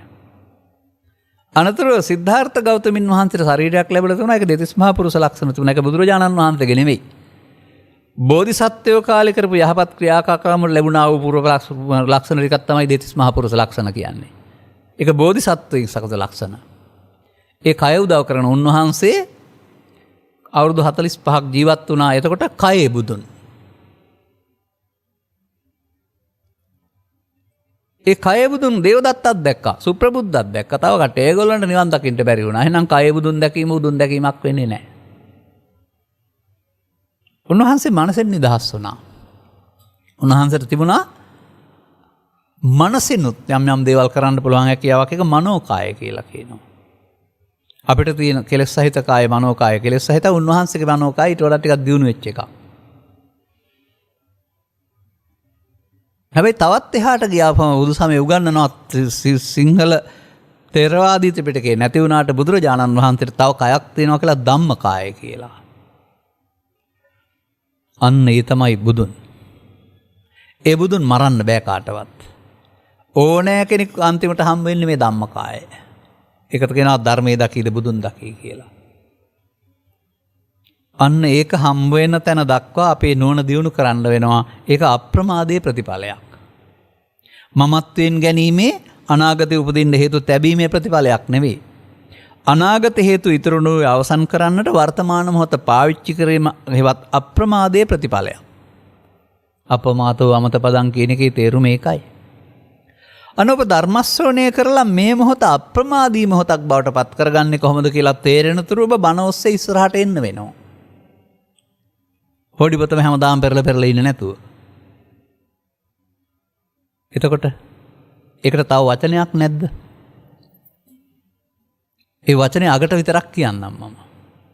මේ මොහොතේ මේ ඇසෙන් කනෙන් නාසයෙන් දිවෙන් කයෙන් ඉපදී නැරෙන මේ අරමුණ රූප වේදනා සංඥා සංකාර පහක් වශයෙන් ධර්මයේ උගන්වනවා. ඇසෙන් කනෙන් නාසයෙන් දිවෙන් කයෙන් උපදී නැතන අරමුණට කියන නමක් තමයි පංචස්කන්ධය කියන්නේ. ඒ පංචස්කන්ධයට දෙන පවෝස්සේ පිනෝස්සේ ධානය ඔස්සේ මමත්වයෙන් ගැනීම තුළ තමයි පංචස්කන්ධයේ නිත්සුකාත්මකට ගැනීමෙන් සත්‍ය සතර ඇවිදී කියලා කියන්නේ. දැන් බුදුහාමුදුරුව අනත්ත ලක්ෂණ සූත්‍රය දේශනා කළේ පංච උපාදානස්කන්ධය අනිදුක්ඛ අනාත්ම වශයෙන් බලන්න කියලා. අන්න භාවනා මධ්‍යස්ථානය කරන්න දෙන වැඩේ.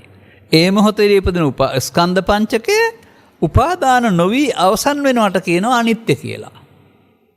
උපාදාන වී අවසන් වෙනවට කියනවා නිත්‍ය සුඛාත්ම කියලා. එහෙනම් තේරුම් ගන්න සත්‍යයා පව නිත්‍ය සුඛාත්ම නිසා අපාය යන්නේ, පින නිත්සුඛාත්ම නිසා කාමසුඛතිය උපදින්නේ, ධාන නිත්සුඛාත්ම නිසා බඹලෝ යන්නේ. ඒකකවත් බුදුන් වහන්සේ වදාළ ධර්මයේ නැහැ. ඒ එකකින්වත් යන ගමන මිදෙන්න බුදුහාමුදුරුවෝ අදාරන්න කිව්වේ අනිදුක්ඛානාත්ම නම් වූ ධර්මයේ. පව් කරන්නාට පව අනිදුක්ඛානාත්ම වශයෙන් බලලා මිදෙන්න පුළුවන්.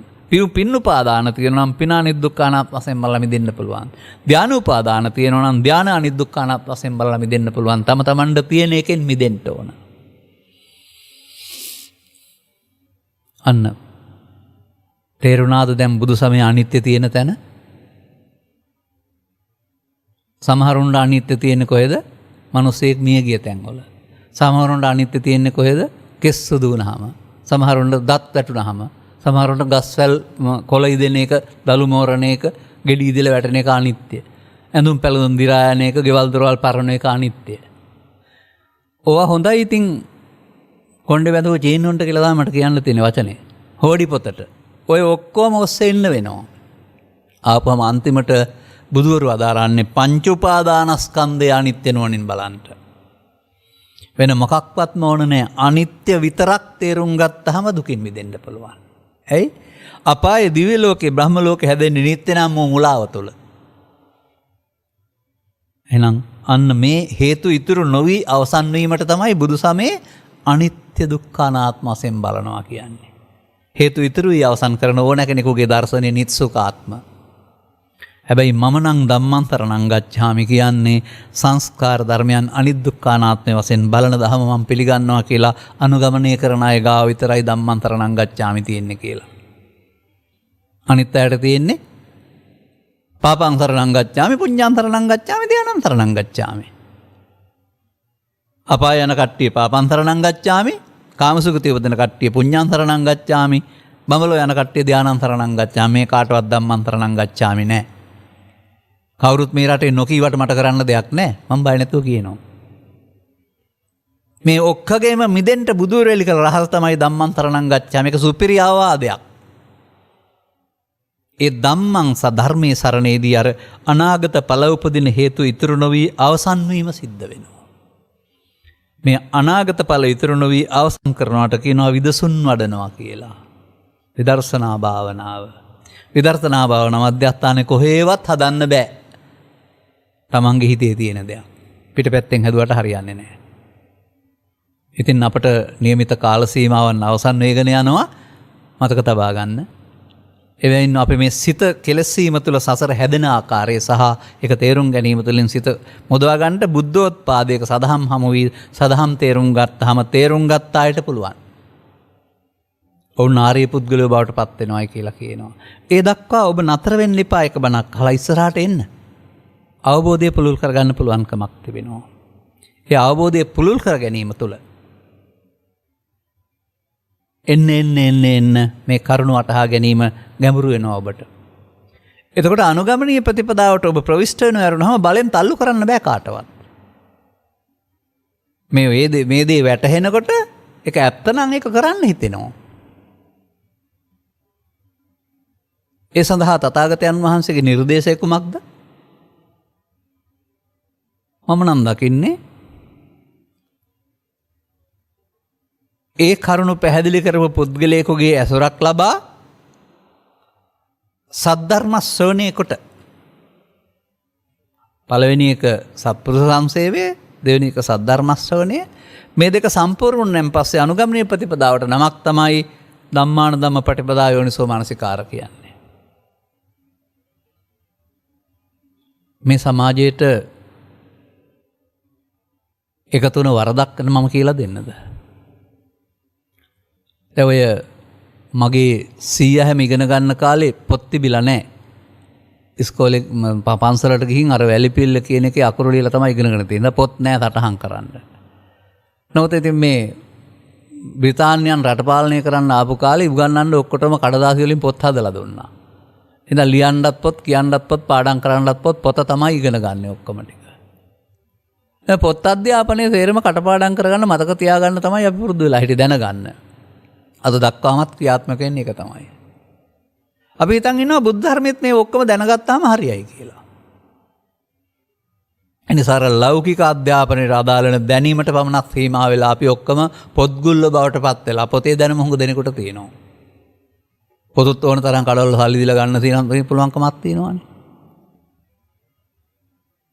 නමුත් පොතේ තිබෙන්නේ අපි ළඟ සිදුවෙන න්‍යාය. අපි ඒක තේරුම් ගත්තාම ඒක අපි ළඟ තේරුම් ගන්න ඕන ඇරුණාම මේ ත්‍රිපිටක ධර්මයට එහා පැත්තේ ගැඹුරු ධර්මයට එහා පැත්තේ අනවබෝධයෙන් ලියපු පොත් හැම එකේම පවතින්නේ කොතන හරි දෝෂයක්. තමන්ගේ අනවබෝධය මේවට කලවම් කරලා තියෙනවා. එතකොට පාරක් නෑ ඒකේ. අවසන් වශයෙන් මම කතාවක් කියනවා ඔබට.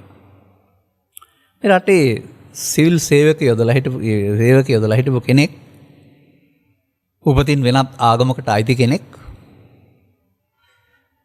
විශ්‍රාම ගියන් පස්සේ බුදුදහම ගැන හදාරන්න ඕනයි කියලා හිතාගෙන පොත් ප්‍රදර්ශන ගානේ ගිහින් පොත් එකතු කරලා පිට කළා හරි ගස්සලා නම් දාලා දැන් මේ බුදුදහම පොත් උඟාක් කියවන්න ඕන වෙයි කියලා දැන් ඉතින් මෙයා එකතු කරනවා.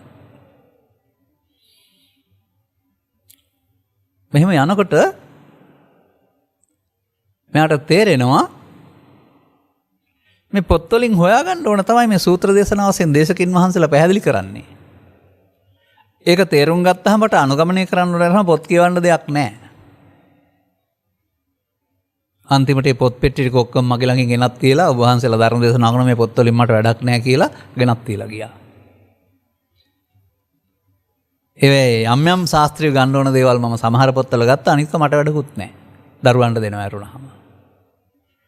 එහෙනම් මේක වෙන පොතක්. මේ පොත බාහිර සමාජයේ නැහැ. මේක හොඳ අටුවාවක්. අටුවාව කියන අර්ථ කතාව කියන එකනේ. තථාගත බුදු පියාණන් වහන්සේ මිනිසාගේ ඇස කන නාසය දිවකය කියනා වූ මේ දොරවල් පහ සහ මනෝද්වාරය මුල් කොටගෙන උපදින්නා වූ රූප වේදනා සංඥා සංකාර විඥාන නම් වූ අටුවාවක් හොයාගත්තා. ඒකට පංචස්කන්ධ අටුවාව. පංචස්කන්ධ අටුවාව වරද්දවා ගත්ත කට්ටිය නිත්‍ය සුඛාත්ම වශයෙන් අරගෙන අපාය දිව්‍ය ලෝකේ බ්‍රහ්ම ලෝකේ සතර ඇවිදින්න හදාගත්තා. ඒ පංචස්කන්ධ අටුවාව වරද්දා ගත්ත කට්ටිය. ඒ නිසා පංචස්කන්ධයේ ආත්මය තුල තමයි අපායේ තියෙන්නේ, දිව්‍ය ලෝකයේ තියෙන්නේ, බ්‍රහ්ම ලෝකයේ තියෙන්නේ, දුක තියෙන්නේ. ඉවර නෑ කාගෙන්වත්. එයින් මිදෙන්න බුදුරජාණන් වහන්සේ දේශනා කර ධර්මයට කියන්නේ පංචස්කන්ධයේ අනාත්මය. ඒක පොත්වලින් හොයන්න බෑ. ආත්මකට ගන්නේ මම කොහොමද? ආත්මකට ගත්තොත් පව් සිද්ධ වෙයි, පින් සිද්ධ වෙයි, ධාන කුසල් සිද්ධ වෙයි, භවගාමී එකේ නරක එකේ හොඳලා හොඳ දක්වා සසර ඇවිදින්න පුළුවන් වෙයි. භව නිරෝධ ගාමිත්වයට මේ ස්කන්ධ පංචකයේ උපාදාන නොවි අවසන් කරන්න අපි කටයුතු කරන්නේ කොහොමද? ඒකට ලැබෙන්නේ තෝක තෝකං කනේ කනේ ක්ෂණයක් ක්ෂණයක් පාසා මොහොතක් විතරයි. ඒ මොහොත පාවිච්චි කරන්න ගත්තාම අන්න ප්‍රමාදේ මොහොත අප්‍රමාදේ මොහොත බවට පත් කරගත හැකිය. සත්තා සංකිලිස්සන්ති වෙනුවට සත්තා විසුද්ධ්‍යන්ති බවට ඔබට පත් කරගන්න පුළුවන්. මෙන්න මේ පරිවර්තනයයි බෞද්ධකම. සැබෑ බෞද්ධකම. මේක තේරුම් ගත්තාම පුද්ගලයාගේ දැක්ම මාරු වෙනවා. ඒක තමයි සැබෑ බෞද්ධකම. අර පරණ පාරට කියනවා බුදු සමය අනුසෝතගාමී යන පැත්තට යන. අපාය දිවි ලෝකේ බ්‍රහ්ම ලෝකේ යන පැත්තට යන අප අනුසෝතගාමී. එයින් මිදෙන මාර්ගය ආරම්භ කිරීමට කියනවා පටිසෝතගාමී. බුදු සමය සම්පූර්ණයෙන්ම පටිසෝතගාමී දහමක්. අර ඉගෙනගත්ත කාලේ කතාවක් තියෙනවා මතක තියාගන්නකෝ. සාමාන්‍යයෙන් අපි වතුරට දැම්මොත් එimhe පාත්‍රේ පල්ලෙහාටනේ යන්නේ. වතුරට දැම්මොත් තමයි පල්ලෙහාට යන්නේ. හැබැයි සිද්ධාර්ථ ගෞතමයන් වහන්සේ දන්නවලද පාත්‍රේ වතුරට දාම ඒක ඉහළට ගියාලු. ඔය කියන්නේ ඒක තමයි. ඔය මම දන්න ඇලවල් වල තියෙනවා පුංචි වක්කලම කියලා නැත්නම් වතුර කැරකෙන තැන. ඒක නම් දැම්මොත් එimhe පහළට යන ඇලේ අර කැරකිලා උඩට යන ටික ටිකක් දුර උඩට යන්න පුළුවන්. එහෙම එකක් නෙමෙයි මේ පෙන්වන්නේ. ඔයෙන් පෙන්වන්නේ හැම එකක්ම ගැඹුරු කාරණා. පහළට පීනන්න මහන්සි වෙන්න ඕනේ නැහැ. වතුරට බහලා හිටපුවාම උඩ ඉන්න පුළුවන් නම් ඉබේ පහළට යනවා. නමුත් උඩට පීනන්න හොඳට දැනගෙන ඉන්න ඕන. අන්න වගේ මේ පටිසෝතගාමීත්වයට සදහම් තේරෙන්න ඕන. තේරුම් ගත්තාම තමයි කර්ම රැස් කිරීම වෙනුවට කර්මක්ෂය කිරීම කියලා ප්‍රතිපදාවක් ත්‍රිපිටකයේ තියෙනවා කියලා තේරුම් ගත්තාම අනුගමනීය ප්‍රතිපදාවට ප්‍රවිෂ්ඨ වෙන්න පුළුවන්කමක් තිබෙන්නේ. ඒ ප්‍රවිෂ්ඨ වීම බහුතරයකට බෑ. ඒකට කමක් නෑ. නමුත් බහුතරයකට මේ කොහොමද බැරි වෙන්න බෑනේ. 100%ක්ම බෑ වෙන්න බෑ. තේරුම් ගත්ත පුද්ගලයෝ කවුරු හරි අනුගමනය කරන්න වෙනවා. එහෙනම් අපි කතා කරගෙන ආව පාර තුල පළවෙනි එක අර චිත්ත සංකලිත අභික්‍රිය සත්තා ඔස්සේ බහුතර සමාජය ආරි සත්‍ය තේරුම් ගන්න බැරි වුණත් මේවට විඳවන්න වෙනවා කියලා තේරුම් අරගෙන ජීවන වෘත්තිය තෝරා ගන්න වෙන්නේ අම්මට තාත්තට රටට නීතියට මොනවටවත් හොරකම් කරන්නේ නැති එකක්. අන්න පළමුවෙන්ම කෙනෙක් බේරෙන හැටි. ඒත් ආත්ම දෘෂ්ටිය තුළ තියෙන ඊට පස්සේ. ඉන් එහාට බණ තේරෙනකොට තමයි අපි මේ කතා කරන්නා වනාත්ම දර්ශනය ගන්න පුළුවන් නම් ඔවුන් තමයි සුපිරි මිනිසුන්, අහිංසක මිනිසුන්, අවංක මිනිසුන් බවට පත් වෙන්නේ. ඒ තමයි මිනිස්කමේ සුවඳ ඔවුන්ගේ හදවතේ තියෙන්නේ. අර බුදුන් වහන්සේගේ සූත්‍ර දේශනාවල මල් වල සුවඳ තියෙනවා වගේ සැබෑ මිනිස්කමේ සුවඳ එන්නේ ලෝභය, ද්වේෂය, මෝහය පාවිච්චි කරන්නේ නැති මිනිස්සුන්ගේ හදවතේ. ඒ තමයි මනුස්ස. එහෙනම් බුදුරජාණන් වහන්සේ මැරිච්ච මිනිස්සු හදන්න බණ කිව්වේ නැහැ. උපදින්න ඉන්න මිනිස්සු හදන්න බණ කිව්වෙත් නැහැ. මේ මිනිස්සු මනුස්සයා කියන අයගේ මනුස්සකම ඉස්මතු කරලා දීම තුළින් ලෝකෙට වැඩක් කරන්නයි ධර්ම දේශනා කරලා තියෙන්නේ. මේ පහත් කරුණු පැහැදිලි කර ගැනීම සඳහා අවශ්‍ය කරන්නා වූ අවබෝධය ලබා ගන්නට. අපේ මෙම කරුණු පැහැදිලි කිරීම උපයෝගී වේවා, හේතු වාසනා වේවා, ඔබ හැම දෙනාගේ අවධානය කෙරෙහි යොමු වේවා කියන සුභාශිංසනයේ ප්‍රාර්ථනා කරමින් මට පැවරෙන වගකීම මේ ඔස්සේ නිමා කරනු ලබනවා. හැම දිනාටම තෙරුවන් සරණයි. දේශක්ඛයෝ නිබ්බානං